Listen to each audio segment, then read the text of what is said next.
ꯃꯛꯇ library of ꯃꯅꯤꯄꯨꯔꯅ ꯈꯨꯔꯨꯝꯖꯔꯤ ꯂꯦꯡꯁꯤꯟꯕꯤꯗꯨꯅ ꯂꯩꯔꯦ ꯑꯩꯒꯤ ꯀꯥꯁꯤꯗ ꯍꯥꯏꯖꯕ ꯇꯥꯔꯦ ꯑꯩꯒꯤ ꯌꯥꯝꯅ ꯅꯨꯡꯁꯤꯖꯔꯕꯤ ꯏꯃꯥ ꯑꯗꯨꯒ ꯄꯨꯝꯅꯃꯛꯅ ꯌꯥꯝꯅ ꯅꯨꯡꯁꯤꯅ ꯑꯣꯖꯥ ꯁꯔꯣꯖꯅ ꯂꯤꯅꯤ ꯈꯣꯡꯗ꯭ꯔꯥꯝ ꯍꯥꯏꯅ ꯃꯤꯡꯒꯧꯕꯤꯕ ꯏꯃꯥꯕꯨꯁꯨ ꯈꯨꯔꯨꯝꯖꯔꯤ ꯑꯩꯍꯥꯛꯅꯁꯨ ꯉꯁꯤ ꯇꯦꯟꯕꯤꯔꯤꯕ ꯑꯍꯜ ꯂꯃꯟ ꯂꯥꯏꯒꯨꯔꯨꯁꯤꯡ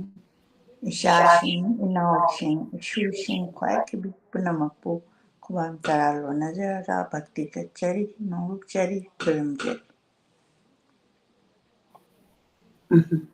ꯌꯦꯡꯕꯤꯔꯤꯕ ꯄꯨꯝꯅꯃꯛꯅ ꯑꯃꯨꯛꯇꯪ ꯑꯩꯈꯣꯏꯒꯤ ꯁꯥꯎꯟꯁꯤ ꯑꯩꯈꯣꯏ ꯈꯤꯇꯪ ꯅꯛꯅ ꯏꯃꯥ ꯏꯕꯥꯅꯤꯁꯤ ꯐꯝꯃꯤꯟꯅꯕꯅ ꯏꯀꯣꯒꯨꯝꯕ ꯊꯣꯛꯄ꯭ꯔꯥ ꯐꯖꯅ ꯇꯥꯕꯤꯕ꯭ꯔꯥ ꯍꯥꯏꯕꯗꯨ ꯁꯣꯏꯗꯅ ꯀꯃꯦꯟꯇ ꯑꯃꯨꯛꯇꯪ ꯆꯦꯛ ꯇꯧꯕꯤꯔꯛꯑꯒꯗꯤ ꯅꯨꯡꯉꯥꯏꯖꯒꯅꯤ ꯑꯗꯨꯒ ꯀꯗꯥꯏꯗꯒꯤ ꯌꯦꯡꯕꯤꯔꯛꯏꯕꯅꯣ ꯍꯥꯏꯕꯗꯨ ꯁꯣꯏꯗꯅ ꯀꯃꯦꯟꯇ ꯇꯧꯕꯤꯔꯛꯎ ꯑꯗꯨꯒ ꯑꯃꯨꯛꯇꯪ ꯁꯦꯌꯔ ꯇꯧꯕꯤꯌꯨ ꯉꯁꯤꯒꯤ episode aina imada request tawjabani panthoi maram se khanjaningba daida aina manipura laibinai da paruni chingse karu bakanda lai sang lairami aduda khairam bakanda panthoi imagi keno haijaba tar magi experience kitang fangzaba adaida aina ai wakanjida dam leibesida in lai sumaina ai wakanjida sumaina uraga aina yekzabani ame ambai share tawjari aduga aina imada sum panthoibigi maramda thangning ima haina nizabadagi di imana yabire ada imana karigi khoida takpigadabna haibda imada sinajarage ꯄꯨꯝꯅꯃꯛꯄꯨ ꯑꯃꯨꯛ ꯍꯟꯅ ꯈꯣꯏꯔꯝꯖꯔꯤ ꯄꯥꯟꯊꯣꯏꯕꯤꯒꯤ ꯍꯥꯏꯕꯁꯤ ꯄꯥꯟꯊꯣꯏꯕꯤ ꯈꯣꯡꯒꯨꯜ ꯍꯥꯏꯕ ꯂꯥꯏꯔꯤꯛ ꯑꯃꯗꯤ ꯀꯨꯏꯔꯕꯒꯤ ꯃꯃꯥꯡꯗ ꯑꯩꯅ ꯑꯗꯨꯉꯩ BA ꯑꯩ ꯏꯂꯦꯛꯇꯤꯚ ꯃꯅꯤꯄꯨꯔꯤ ꯂꯧꯖꯔꯛꯏ ꯑꯣꯅꯔꯁ ꯑꯗꯨꯒ ꯂꯧꯕ ꯃꯇꯝꯁꯤꯗꯩꯁꯤꯗ ꯄꯥꯟꯊꯣꯏꯕꯤ ꯈꯣꯡꯒꯨꯜ ꯑꯔꯤꯕ ꯉꯥꯛꯇꯅꯤ ꯃꯇꯝꯗꯨꯗ ꯑꯩꯈꯣꯏꯗ ꯇꯝꯕꯤꯔꯛꯄꯁꯦ ꯑꯣꯟꯊꯣꯛꯅ ꯋꯥꯅ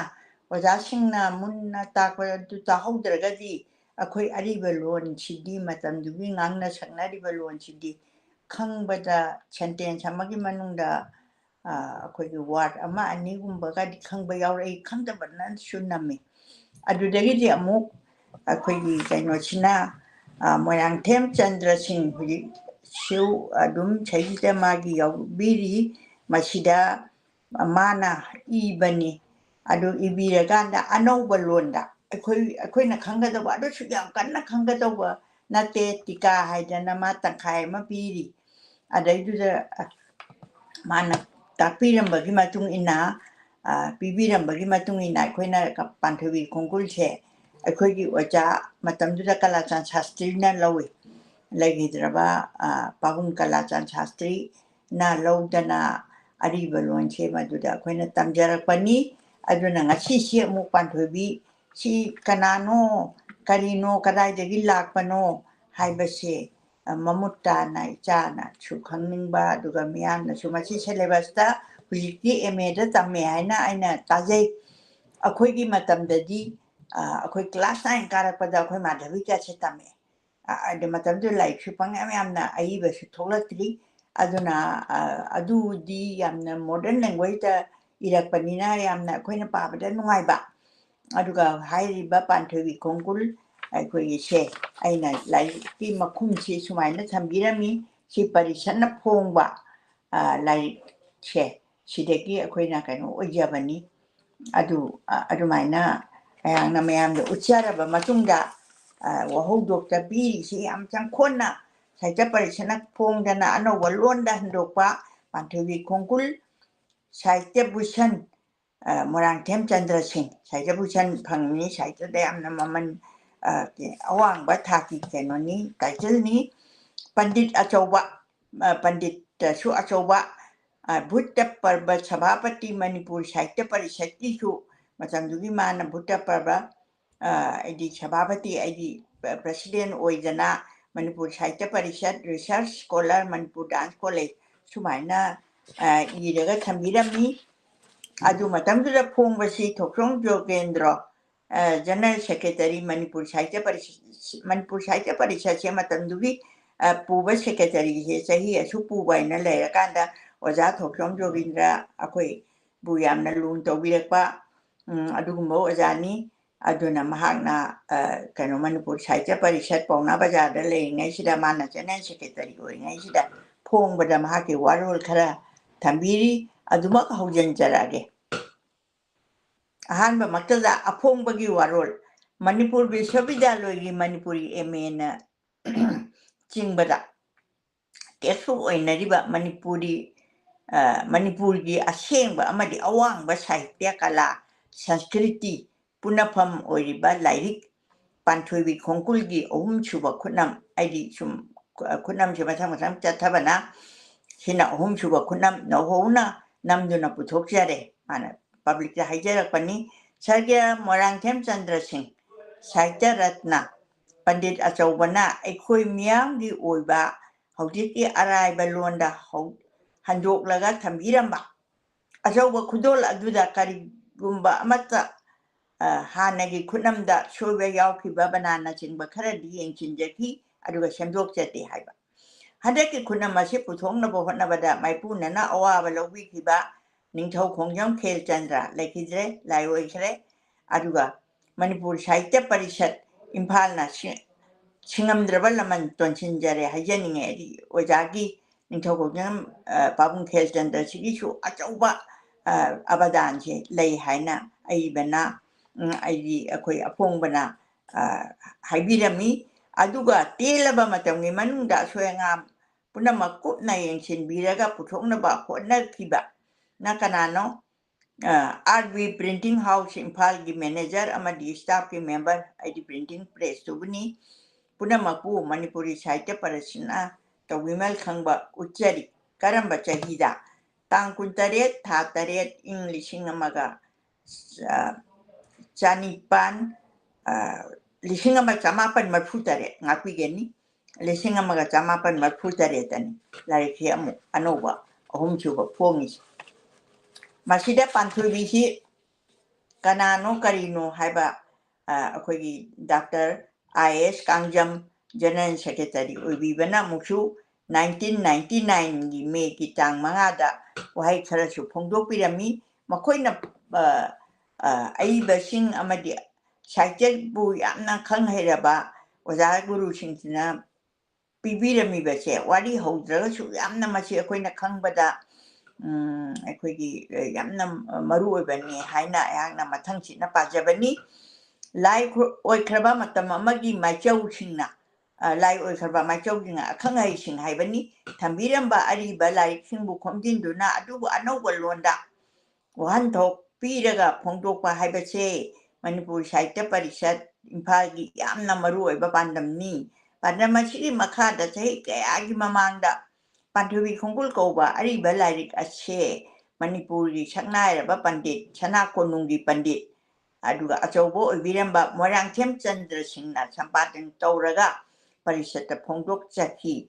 Adubu Lai Ache Matam Karagi Mamanga Pongdana Muklakre Miam Dilan Oiraba Miam Napam Naraba Ache Handak Amuk Parishana Namduna Putokja Bani Handaki Kunam Asida Mamang Kunam Shinda Yoramba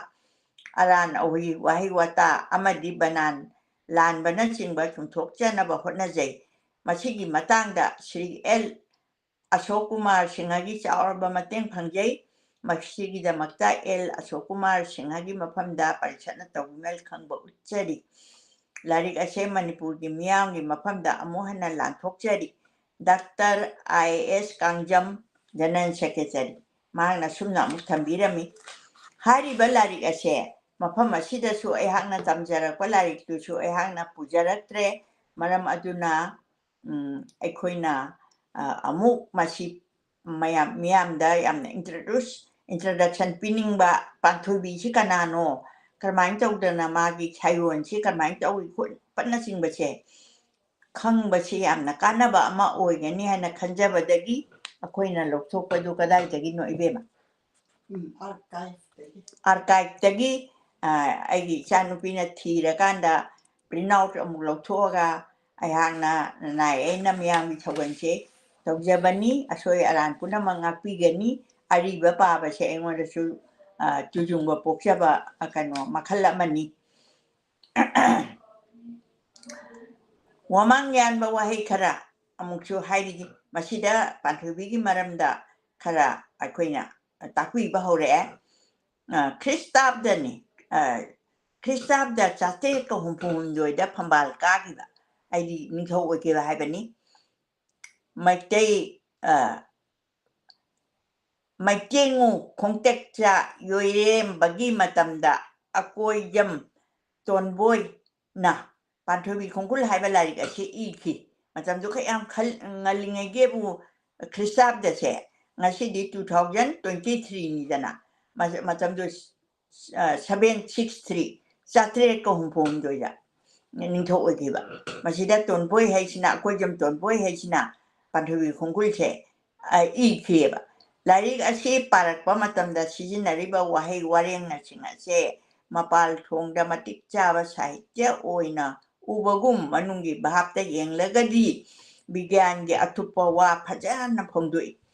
ꯃꯇꯝꯗꯨꯗ ꯑꯁꯨꯝꯅꯁꯨ ꯑꯩꯈꯣꯏꯕꯨ ꯆꯪꯕꯤꯔꯛꯄ ꯑꯣꯖꯥ ꯀꯂꯥꯆꯥꯟ ꯁꯥꯁꯇ꯭ꯔꯤꯅꯁꯨ ꯍꯥꯏꯕꯤꯔꯝꯃꯤ ꯇꯥꯛꯄꯤꯔꯝꯃꯤ ꯑꯔꯤꯕꯁꯤꯡꯁꯦ ꯇꯥꯛꯄꯗ ꯃꯇꯝꯗꯨꯗ ꯑꯔꯤꯕ ꯑꯩꯈꯣꯏꯒꯤ ꯄꯨꯔꯥꯟ ꯄꯨꯌꯥ ꯍꯥꯏꯕ ꯇꯥꯔꯦ ꯃꯁꯤꯁꯨ ꯄꯨꯌꯥ ꯃꯈꯜ ꯑꯃꯅꯤ ꯃꯁꯤ ꯏꯕ ꯃꯇꯝꯁꯦ ꯑꯩꯈꯣꯏꯒꯤ ꯔꯥꯏꯇꯔꯁꯦ ꯑꯃꯈꯛꯇꯅꯅꯦ ꯃꯥꯒꯤ ꯃꯅꯤꯡ ꯇꯧꯅ ꯏꯗꯦ ꯃꯣꯏ ꯔꯥꯏꯇꯔ 2-3 ꯂꯥꯏꯛ ꯃꯥꯏꯟꯗꯦꯠ ꯃꯣꯏ ꯄꯨꯟꯁꯤꯟꯅꯔꯒ ꯅꯨꯃꯤꯠ ꯊꯥꯅꯔꯒ ꯇꯥꯟꯅꯔꯒ ꯑꯃꯅ ꯍꯥꯏꯔꯒ ꯑꯃꯅ ꯑꯗꯨꯝ ꯏꯕ ꯑꯗꯨꯃꯥꯏꯅ ꯇꯧꯅꯕꯁꯨ ꯂꯩꯔꯝꯃꯤ ꯍꯥꯏꯅ ꯑꯩꯍꯥꯛꯅ ꯑꯩꯒꯤ ꯑꯣꯖꯥꯅ ꯇꯥꯛꯄꯤꯔꯛꯄꯒꯤ ꯃꯇꯨꯡ ꯏꯟꯅ ꯃꯤꯌꯥꯝꯗ ꯍꯥꯏꯖꯔꯤ ꯄꯟꯗꯤꯠ ꯑꯁꯤꯅ ꯄꯥꯟꯊꯣꯏꯕꯤ ꯈꯣꯡꯒꯨꯜꯗ ꯔꯁ ꯌꯥꯎꯗꯕ ꯔꯁ ꯍꯥꯏꯗꯤ ꯃꯍꯥꯎ ꯍꯥꯏꯕꯅꯤ ꯀꯪꯂꯕ ꯕꯤꯒ꯭ꯌꯥꯟꯒꯤ ꯋꯥꯕꯨ ꯔꯁꯅ ꯊꯋꯥꯏ ꯑꯣꯏꯕ ꯐꯖꯕ ꯁꯥꯍꯤꯇ꯭ꯌ ꯑꯃ ꯑꯣꯏꯅ ꯎꯠꯇꯨꯅ ꯃꯍꯥꯛꯀꯤ ꯋꯥꯍꯩꯒꯤ ꯃꯁꯛ ꯇꯥꯛꯄꯒ ꯂꯣꯏꯅꯅ ꯈ꯭ꯔꯤꯁꯇꯒꯤ 9ꯁꯨꯕ ꯁꯇꯥꯕꯗꯤꯗ ꯃꯩꯇꯩ ꯁꯥꯍꯤꯇ꯭ꯌ ꯀꯔꯝꯕ ꯊꯥꯛꯇ ꯂꯩꯕꯒꯦ ꯍꯥꯏꯅ ꯐꯖꯅ ꯎꯠꯂꯤ ꯃꯩꯇꯩꯒꯤ ꯁꯥꯍꯤꯇ꯭ꯌꯁꯤꯗꯤ ꯌꯥꯝꯅ ꯉꯜꯂꯤꯉꯩ ꯃꯇꯝꯗꯒꯤ ꯍꯧꯅ ꯑꯩꯈꯣꯏ ꯄꯨꯔꯥꯟ ꯄꯨꯌꯥ ꯍꯥꯏꯁꯦ ꯃꯁꯤ ꯂꯩꯔꯛꯑꯕꯅꯤꯅ ꯁꯥꯍꯤꯇ꯭ꯌꯁꯤ ꯂꯩꯔꯛꯑꯦ ꯃꯔꯝ ꯑꯁꯤꯅ ꯑꯩꯈꯣꯏꯅ ꯄꯟꯗꯤꯠ ꯑꯁꯤꯕꯨ ꯁꯥꯍꯤꯇ꯭ꯌ ꯑꯃꯁꯨꯡ ꯕꯤꯒ꯭ꯌꯥꯟ ꯑꯅꯤꯃꯛꯇ ꯅꯤꯡꯊꯤꯅ ꯍꯩꯔꯕ ꯄꯟꯗꯤꯠ ꯑꯃꯅꯤ ꯍꯥꯏꯖꯕ ꯉꯝꯃꯤ ꯑꯗꯨꯒ ꯃꯇꯝ ꯑꯗꯨꯗ ꯃꯅꯤꯄꯨꯔꯤ ꯖꯥꯇꯤꯅ ꯕꯤꯒ꯭ꯌꯥꯟꯗ ꯑꯃꯁꯨꯡ ꯁꯥꯍꯤꯇ꯭ꯌꯗ ꯃꯇꯤꯛ ꯆꯥꯅ ꯆꯥꯎꯈꯠꯂꯦ ꯍꯥꯏꯕ ꯑꯗꯨꯁꯨ ꯐꯖꯅ ꯇꯥꯛꯂꯤ ꯄꯟꯗꯤꯠ ꯑꯁꯤꯅ ꯄꯥꯟꯊꯣꯏꯕꯤ ꯈꯣꯡꯒꯨꯜ ꯑꯁꯤꯗ ꯅꯣꯡꯄꯣꯛ ꯄꯥꯟꯊꯣꯏꯕꯤꯕꯨ ꯃꯤꯔꯥ ꯂꯥꯏꯔꯥ ꯃꯈꯣꯏꯒꯤ ꯊꯕꯛ ꯑꯁꯦ ꯇꯥꯏꯕꯪ ꯄꯥꯟꯕ ꯑꯁꯤꯗ ꯊꯣꯛꯈꯤꯕꯔꯥ ꯊꯣꯛꯇꯕꯔꯥ ꯍꯥꯏꯕꯁꯦ ꯄꯟꯗꯤꯠ ꯑꯁꯤꯅ ꯁꯦꯝꯖꯤꯟꯗꯨꯅ ꯋꯥꯔꯤ ꯑꯣꯏꯅ ꯏꯔꯝꯕꯔꯥ ꯍꯥꯏꯕꯅꯆꯤꯡꯕ ꯋꯥꯈꯜ ꯀꯌꯥꯁꯨ ꯄꯣꯛꯍꯜꯂꯤ ꯊꯕꯛ ꯍꯥꯏꯕ ꯑꯁꯦ ꯃꯁꯛ ꯃꯨꯟꯅ ꯈꯪꯗꯅ ꯊꯕꯛ ꯇꯧꯕ ꯄꯨꯛꯅꯤꯡ ꯆꯪꯕ ꯉꯝꯗꯦ ꯑꯃꯁꯨꯡ ꯃꯇꯤꯛ ꯊꯣꯛꯅ ꯇꯧꯅꯤꯡꯗꯦ ꯍꯥꯏꯗꯣꯏꯅꯤ ꯋꯥꯍꯩꯁꯦ ꯈꯤꯇꯪ ꯑꯩꯈꯣꯏꯒꯤ ꯋꯥꯔꯗꯇ ꯈꯤꯇꯪ ꯈꯦꯠꯅꯕ ꯑꯔꯤꯕꯒ ꯑꯅꯧꯕꯒ ꯃꯗꯨꯒꯤ ꯁꯛꯇꯝꯅꯤ ꯄꯟꯖꯔꯤꯕꯁꯦ ꯅꯣꯡꯄꯣꯛ ꯄꯥꯟꯊꯣꯏꯕꯤꯒꯤ ꯃꯁꯛ ꯃꯨꯟꯅ ꯈꯪꯗꯅ ꯄꯥꯟꯊꯣꯏꯕꯤ ꯈꯣꯡꯒꯨꯜ ꯄꯥꯕꯒꯤ ꯅꯨꯡꯉꯥꯏꯕ ꯐꯪꯒꯅꯤ ꯍꯥꯏꯕ ꯅꯤꯡꯖꯗꯦ ꯃꯥꯏ ꯃꯁꯛꯁꯤ ꯃꯨꯟꯅ ꯈꯪꯗ꯭ꯔꯒꯗꯤ ꯃꯔꯝ ꯑꯗꯨꯅ ꯋꯥꯈꯜ ꯆꯥꯎꯕ ꯊꯤꯖꯅꯤꯡꯕ ꯃꯤꯒꯤ ꯋꯥꯈꯜ ꯂꯪꯖꯤꯟ ꯑꯣꯏꯕ ꯌꯥꯅꯕ ꯆꯤꯡꯅꯔꯤꯕ ꯋꯥꯈꯜ ꯑꯁꯤꯒꯤ ꯃꯔꯝꯗ ꯈꯔꯗꯪ ꯏꯖꯔꯤ ꯔꯥꯏꯇꯔꯁꯤꯅ ꯅꯣꯡꯄꯣꯛ ꯄꯥꯟꯊꯣꯏꯕꯤ ꯑꯁꯦ ꯃꯤꯔꯥ ꯄꯥꯟꯊꯣꯏꯕꯤꯒꯤ ꯃꯔꯝꯗ ꯌꯦꯡꯕꯗ ꯃꯄꯥꯁꯨ ꯂꯩ ꯃꯃꯥꯁꯨ ꯂꯩ ꯃꯄꯥꯅ ꯃꯄꯥꯟ ꯇꯥꯎꯔꯣꯏ ꯅꯥꯏꯅꯤ ꯃꯃꯥꯅ ꯂꯥꯏ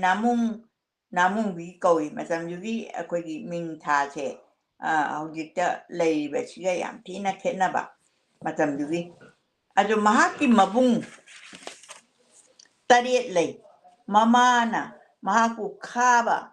ꯇꯥꯔꯝ ꯈꯣꯏꯅꯨ ꯆꯥꯗ ꯂꯨꯍꯣꯡꯗꯨꯅ ꯑꯋꯣꯡ ꯑꯋꯜ ꯇꯝꯗꯨꯅ ꯊꯥꯖꯩ ꯃꯇꯝꯁꯤꯗ ꯀꯩꯅꯣꯅꯤ ꯑꯩꯅ ꯇꯝꯖꯔꯛꯄ ꯒꯤ ꯃꯇꯨꯡ ꯏꯟꯅ ꯑꯩꯅ ꯈꯤꯇꯪ ꯁꯝꯑꯞ ꯑꯦꯛꯁꯄ꯭ꯂꯦꯟ ꯍꯥꯏꯕ ꯇꯥꯔꯦ ꯌꯥꯝ ꯈꯪꯖꯕꯗꯤ ꯅꯠꯆꯗꯦ ꯄꯥꯟꯊꯣꯏꯕꯤꯁꯤ ꯌꯥꯝꯅ ꯃꯁꯛ ꯃꯇꯧ ꯐꯖꯕꯤ ꯅꯨꯄꯤ ꯃꯆꯥ ꯑꯃ ꯑꯣꯏꯅ ꯂꯥꯏꯒꯤ ꯃꯄꯣꯛ ꯑꯣꯏꯔꯕꯁꯨ ꯑꯣꯟꯊꯣꯛꯅ ꯐꯖꯈ꯭ꯔꯕ ꯃꯌꯥꯝ ꯄꯨꯝꯅꯃꯛꯅ ꯃꯥꯕꯨ ꯅꯨꯡꯁꯤꯕ ꯑꯄꯥꯝꯕ ꯅꯨꯡꯁꯤꯕꯁꯦ ꯃꯉꯣꯟꯗ ꯂꯩ ꯑꯗꯨꯕꯨ ꯃꯇꯝꯁꯤꯗ ꯃꯉꯣꯟꯗ ꯑꯦꯡꯒꯦꯖ ꯃꯦꯔꯤꯌꯦꯖꯁꯦ ꯑꯩꯈꯣꯏ ꯃꯩꯇꯩꯒꯤ ꯌꯥꯝ ꯐꯖꯕ ꯑꯃꯅ ꯑꯦꯡꯒꯦꯖ ꯃꯦꯔꯤꯌꯦꯖ ꯃꯇꯝꯗꯨꯗꯒꯤ ꯂꯩꯔꯝꯃꯤ ꯃꯆꯥꯅꯨꯄꯤꯁꯦ ꯄꯥꯝꯃꯒꯗꯤ ꯃꯃꯥ ꯃꯄꯥꯗ ꯍꯥꯏꯖꯩ ꯍꯥꯟꯅ ꯃꯆꯥꯅꯨꯄꯤꯗ ꯆꯞ ꯍꯦꯛꯇ ꯄꯥꯏꯔꯒ ꯍꯧꯖꯤꯛ ꯃꯆꯥꯅꯨꯄꯤꯅ ꯌꯥꯔꯒ ꯆꯠꯄ ꯈꯣꯠꯄꯁꯦ ꯃꯁꯤ ꯇꯧꯅꯗꯦ ꯃꯗꯨꯒꯤ ꯃꯅꯨꯡꯁꯤꯗ ꯌꯦꯛ ꯁꯂꯥꯏ ꯂꯧꯅꯕ ꯌꯥꯕ ꯌꯥꯗꯕ ꯅꯨꯃꯤꯠ ꯊꯥ ꯄꯨꯝꯅꯃꯛꯁꯦ ꯌꯦꯡꯅꯔꯀꯥꯟꯗ ꯂꯨꯍꯣꯡꯕꯒꯤ ꯆꯠꯅꯕꯤ ꯑꯗꯨ ꯃꯇꯝꯗꯨꯗ ꯌꯥꯝꯅ ꯃꯌꯦꯛ ꯁꯦꯡꯅ ꯂꯩ ꯃꯇꯝꯗꯨꯗ ꯈꯥꯕꯅ ꯄꯥꯟꯊꯣꯏꯕꯤꯁꯤ ꯌꯥꯝꯅ ꯈꯥꯕꯁꯤ ꯌꯥꯝꯅ ꯀꯩꯅꯣꯅꯤ ꯏꯅꯥꯛ ꯀꯩꯔꯥꯛ ꯈꯨꯟꯕ ꯍꯥꯏꯗꯤ ꯇꯧꯒꯦꯗ ꯉꯝꯕ ꯍꯥꯏꯗꯤ ꯃꯥꯅ ꯍꯦꯛ ꯄꯥꯝꯃꯛꯄꯗ ꯇꯧꯕ ꯉꯝꯗꯕ ꯂꯩꯇꯕ ꯑꯗꯨꯒꯨꯝꯕ ꯌꯥꯝ ꯏꯅꯥꯛ ꯈꯨꯟꯕ ꯏꯃꯨꯡ ꯑꯃꯅꯤ ꯍꯥꯏꯅ ꯑꯁꯨꯃꯥꯏꯅ ꯁꯩꯊꯥꯕꯤꯔꯝꯃꯤ ꯃꯇꯝꯗꯨꯗ ꯈꯥꯕ ꯁꯣꯛꯆꯣꯡꯕ ꯑꯁꯤꯅ ꯃꯃꯥ ꯃꯄꯥꯁꯤ ꯊꯥꯔꯀꯥꯟꯗ ꯄꯥꯟꯊꯣꯏꯕꯤꯁꯤ ꯍꯥꯏꯔꯦ ꯃꯃꯥ ꯃꯄꯥꯅ ꯑꯃꯨꯛ ꯄꯥꯟꯊꯣꯏꯕꯤꯁꯤꯗ ꯍꯪꯉꯦ ꯅꯪ ꯁꯨꯃꯥꯏꯅ ꯇꯧꯗꯅ ꯈꯥꯕ ꯀꯧꯕ ꯑꯃꯅ ꯁꯨꯃꯥꯏꯅ ꯍꯥꯏꯔꯦ ꯈꯣꯠꯂꯦ ꯑꯗꯣ ꯑꯩꯈꯣꯏꯒꯤ ꯃꯉꯣꯟꯗ ꯄꯤꯅꯤꯡꯉꯤ ꯅꯪ ꯅꯨꯡꯉꯥꯏꯅ ꯂꯩꯔꯨꯗꯣꯏꯅꯤꯅ ꯍꯥꯏꯅ ꯃꯃꯥ ꯃꯄꯥꯁꯤꯅ ꯃꯆꯥꯁꯤꯗ ꯐꯣꯡꯗꯣꯛꯏ ꯃꯇꯝꯗꯨꯗ ꯃꯆꯥꯗꯨꯒꯤ ꯔꯦꯁꯄꯦꯛꯇꯨꯁꯨ ꯑꯩꯈꯣꯏꯅ ꯎꯏ ꯌꯥꯝ ꯉꯜꯂꯤꯉꯩ ꯃꯇꯝꯁꯤꯗ ꯅꯝ ꯍꯥꯗꯅꯁꯨ ꯂꯨꯍꯣꯡꯉꯝꯗꯦ ꯑꯗꯨꯕꯨ ꯄꯥꯟꯊꯣꯏꯕꯤꯁꯤꯗꯤ ꯑꯩꯈꯣꯏꯒꯤ ꯂꯥꯏꯒꯤ ꯁꯛꯇꯤꯅ ꯌꯥꯝ ꯍꯦꯟꯕ ꯃꯤꯒꯤꯗꯤ ꯃꯁꯛꯇꯨꯗꯅꯦ ꯁꯛꯐꯝꯗꯣ ꯑꯗꯨꯗ ꯃꯤꯒꯤ ꯌꯥꯝ ꯐꯖꯕꯤ ꯂꯩꯁꯥꯕꯤ ꯑꯃ ꯑꯣꯏꯕꯒꯤ ꯋꯥꯅꯤ ꯃꯥꯒꯤ ꯅꯨꯡꯒꯤ ꯋꯥꯈꯜꯗꯗꯤ ꯃꯥꯁꯤ ꯂꯥꯏꯅꯦꯕ ꯂꯣꯏꯅꯃꯛ ꯎꯕ ꯉꯝꯕ ꯑꯗꯨꯗ ꯃꯥꯅ ꯈꯥꯕꯁꯤꯗ ꯃꯥꯅ ꯍꯥꯏ ꯑꯩꯕꯨ ꯂꯧꯕ ꯉꯝꯕ ꯅꯨꯄꯥꯗꯣ ꯑꯩꯈꯣꯏꯒꯤ ꯊꯣꯡꯁꯦ ꯁꯅꯥꯅ ꯃꯌꯨꯡ ꯀꯥꯔꯒ ꯂꯨꯄꯥꯅ ꯃꯐꯦꯟ ꯑꯣꯏꯔꯒ ꯁꯥꯕ ꯉꯝꯃꯒꯗꯤ ꯑꯩ ꯃꯉꯣꯟꯗ ꯂꯨꯍꯣꯡꯒꯦ ꯅꯠꯇ꯭ꯔꯗꯤ ꯑꯩ ꯍꯣꯡꯅꯤꯡꯗꯦ ꯑꯩꯈꯣꯏꯒꯤ ꯊꯣꯡꯁꯤ ꯃꯁꯛ ꯐꯖꯗꯦ ꯍꯥꯏ ꯃꯣꯏ ꯊꯣꯡ ꯑꯃ ꯂꯥꯟꯕ ꯇꯨꯔꯦꯟ ꯑꯃ ꯂꯥꯟꯕꯒꯤ ꯁꯤꯅꯔꯤ ꯑꯣꯏꯅ ꯍꯥꯏ ꯃꯇꯝꯗꯨꯗ ꯈꯥꯕꯅ ꯉꯝꯃꯣꯏꯅ ꯍꯥꯏꯕꯅꯦ ꯃꯥꯅꯗꯤ ꯈꯥꯕꯁꯦ ꯄꯥꯝꯕꯗꯤ ꯅꯠꯇꯕ ꯑꯁ ꯃꯥꯅ ꯉꯝꯗ꯭ꯔꯒ ꯃꯔꯥꯏꯅ ꯇꯣꯛꯆꯔꯤꯅꯦꯅ ꯃꯥꯅ ꯅꯨꯡꯗ ꯑꯗꯨꯃꯥꯏꯅ ꯈꯜꯂꯒ ꯍꯥꯏꯕꯁꯤꯗ ꯈꯥꯕꯅ ꯃꯥꯅ ꯍꯥꯏꯔꯤꯕꯗꯨꯃꯛ ꯁꯥꯗꯣꯔꯛꯏ ꯁꯅꯥꯅ ꯃꯌꯨꯡ ꯀꯥꯔꯒ ꯂꯨꯄꯥꯅ ꯃꯐꯦꯟ ꯑꯣꯏꯕ ꯊꯣꯡ ꯑꯃ ꯄꯥꯟꯊꯣꯏꯕꯤꯁꯤ ꯂꯨꯍꯣꯡꯕ ꯊꯤꯟꯕꯗ ꯂꯥꯟꯅꯅꯕ ꯊꯣꯡꯁꯦ ꯑꯗꯨꯃꯥꯏꯅ ꯁꯥꯔꯛꯄꯁꯤꯗ ꯄꯥꯟꯊꯣꯏꯕꯤꯁꯦ ꯎꯄꯥꯏ ꯂꯩꯇꯗꯅ ꯈꯥꯕꯁꯤꯗ ꯂꯨꯍꯣꯡꯕꯅꯤ ꯈꯥꯕꯁꯤꯗ ꯂꯨꯍꯣꯡꯕꯁꯤꯗ ꯃꯥꯅ ꯈꯥꯕꯁꯤ ꯌꯥꯅꯤꯡꯗꯕꯅꯤꯅ ꯃꯥꯗꯤ ꯅꯣꯡꯄꯣꯛ ꯅꯤꯡꯊꯧꯒ ꯃꯥꯒ ꯑꯩꯈꯣꯏꯒꯤ ꯉꯁꯤ ꯑꯩꯈꯣꯏꯅ ꯅꯣꯡꯄꯣꯛ ꯅꯤꯡꯊꯧ ꯑꯩꯈꯣꯏꯒꯤ ꯏꯆꯥꯅ ꯉꯁꯥꯏ ꯄꯟꯈ꯭ꯔꯤꯕ ꯅꯣꯡꯄꯣꯛ ꯅꯤꯡꯊꯧ ꯕꯥꯔꯨꯅꯤꯗ ꯂꯩꯔꯤꯕ ꯅꯣꯡꯄꯣꯛ ꯅꯤꯡꯊꯧꯁꯦ ꯃꯁꯤ ꯅꯣꯡꯄꯣꯛꯇ ꯂꯩꯕꯁꯤꯒ ꯃꯥꯒꯗꯤ ꯅꯨꯡꯁꯤꯅꯕ ꯑꯗꯨꯗ ꯅꯣꯡꯄꯣꯛ ꯅꯤꯡꯊꯧꯗꯤ ꯑꯩꯈꯣꯏꯒꯤ ꯃꯍꯥꯗꯦꯕꯒꯤ ꯑꯗꯨꯝ ꯃꯥꯅ ꯑꯣꯟꯅꯤꯡꯕ ꯃꯑꯣꯡꯗ ꯑꯗꯨꯃꯥꯏꯅ ꯑꯣꯜꯂꯒ ꯑꯗꯨꯝ ꯃꯥꯅ ꯆꯠꯅꯤꯡꯕ ꯃꯐꯝꯗꯁꯨ ꯑꯗꯨꯝ ꯈꯨꯗꯛꯇ ꯌꯧꯕ ꯉꯝꯕ ꯑꯗꯨꯃꯥꯏꯅ ꯏꯕꯤꯔꯝꯃꯤ ꯂꯥꯏꯔꯤꯛꯇꯨꯗ ꯑꯗꯨꯅ ꯃꯇꯝꯗꯨꯗ ꯅꯣꯡꯄꯣꯛ ꯅꯤꯡꯊꯧꯁꯤꯗ ꯃꯥꯅ ꯂꯩꯇꯦ ꯑꯗꯨꯒ ꯈꯥꯕꯁꯤꯗ ꯃꯥꯁꯦ ꯂꯨꯍꯣꯡꯉꯦ ꯃꯥꯅ ꯍꯥꯏꯕꯗꯨ ꯈꯥꯕꯅ ꯇꯧꯊꯣꯔꯛꯑꯕꯅꯤꯅ ꯃꯇꯝꯗꯨꯗ ꯈꯥꯕꯒꯤ ꯃꯃꯥ ꯃꯄꯥ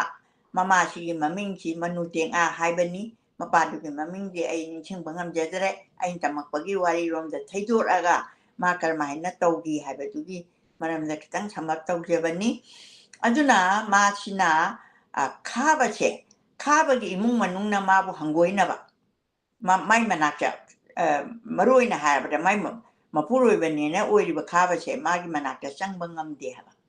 ꯃꯥꯅ ꯁꯛꯇꯤꯁꯦ ꯇꯣꯉꯥꯟ ꯇꯣꯉꯥꯟꯅ ꯇꯧꯏ ꯑꯗꯨꯒ ꯃꯅꯦꯝ ꯃꯀꯨꯁꯨ ꯃꯥꯕꯨ ꯌꯥꯝ ꯂꯨꯅ ꯇꯧꯕ ꯃꯥꯒꯤ ꯃꯁꯛ ꯐꯖꯕ ꯀꯩꯗꯧꯕ ꯃꯌꯥꯝꯁꯤꯗ ꯃꯥꯕꯨ ꯅꯨꯡꯁꯤꯗꯕ ꯉꯝꯗꯦ ꯑꯗꯨꯕꯨ ꯃꯥꯅ ꯌꯥꯝꯅ ꯂꯝꯀꯦꯠꯂꯝ ꯍꯥꯏꯕꯁꯦ ꯃꯥꯁꯦ ꯍꯤꯗꯦꯟ 8 ꯁꯨꯗ꯭ꯔꯤꯉꯩ ꯏꯔꯨꯖꯕꯁꯦ ꯀꯥꯔꯛꯇꯦ ꯍꯥꯏ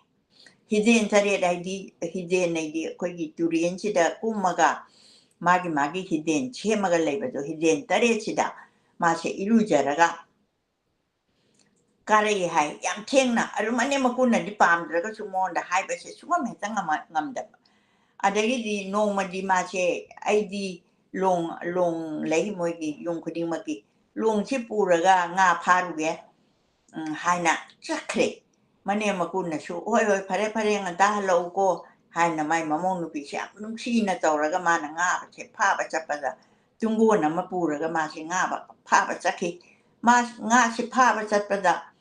ꯀꯩꯗꯧꯔꯒꯦꯕꯨ ꯃꯅꯦꯝ ꯃꯀꯨꯅꯗꯤ ꯅꯪ ꯀꯩꯀꯩ ꯉꯥ ꯐꯥꯔꯛꯏ ꯀꯩꯀꯩ ꯀꯃꯥꯏꯅ ꯇꯧꯏꯅ ꯍꯔꯥꯎꯅ ꯍꯪꯉꯨꯀꯥꯟꯗ ꯇꯨꯡꯒꯣꯟ ꯃꯅꯨꯡꯁꯤꯗ ꯑꯩꯈꯣꯏꯒꯤ ꯑꯉꯥꯡꯒꯤ ꯃꯈꯨꯠ ꯑꯇꯠꯄꯒꯨꯝꯕ ꯑꯗꯒꯤ ꯃꯀꯣꯛꯀꯨꯝꯕꯁꯦ ꯃꯥꯅ ꯃꯃꯤꯠꯇ ꯎꯍꯟꯕꯅꯤ ꯈꯪꯗꯦ ꯃꯅꯦꯝ ꯃꯀꯨꯁꯤꯅ ꯇꯨꯡꯒꯣꯟ ꯃꯅꯨꯡꯁꯤꯗ ꯎꯔꯦꯕ ꯎꯔꯕꯅꯤꯅ ꯃꯣꯏꯁꯦ ꯃꯃꯧ ꯅꯨꯄꯤꯁꯤ ꯃꯅꯥꯛꯇ ꯆꯪꯕꯁꯦ ꯍꯪꯒꯣꯏꯔꯦ ꯑꯗꯒꯤꯗꯤ ꯃꯥꯁꯦ ꯇꯛꯈ꯭ꯔꯒ ꯁꯨꯛꯍꯟ ꯍꯦꯛ ꯍꯜꯂꯛꯇꯕ ꯍꯥꯏꯗꯤ ꯃꯥꯅ ꯄꯥꯝꯗꯕ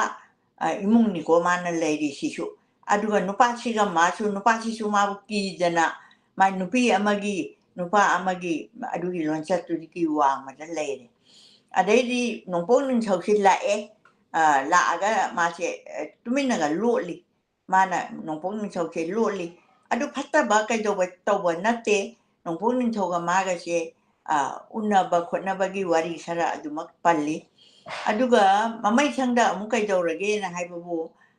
khoi mane makusina nga chagi magi chakanu haiba adegi hiden tare tanang chatkanu ngan na lawaje sunga ya trabani na moge sum lapthung na re adai lapthung na pa dagi di masu moi mungna lapthung na pa khudingi no pong ning thoga mabani se nakshane adai nong madi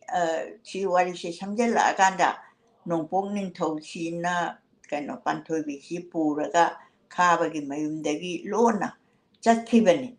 matamduda magi mane makusina sidi akoina mo imong ne na pangangang pagsat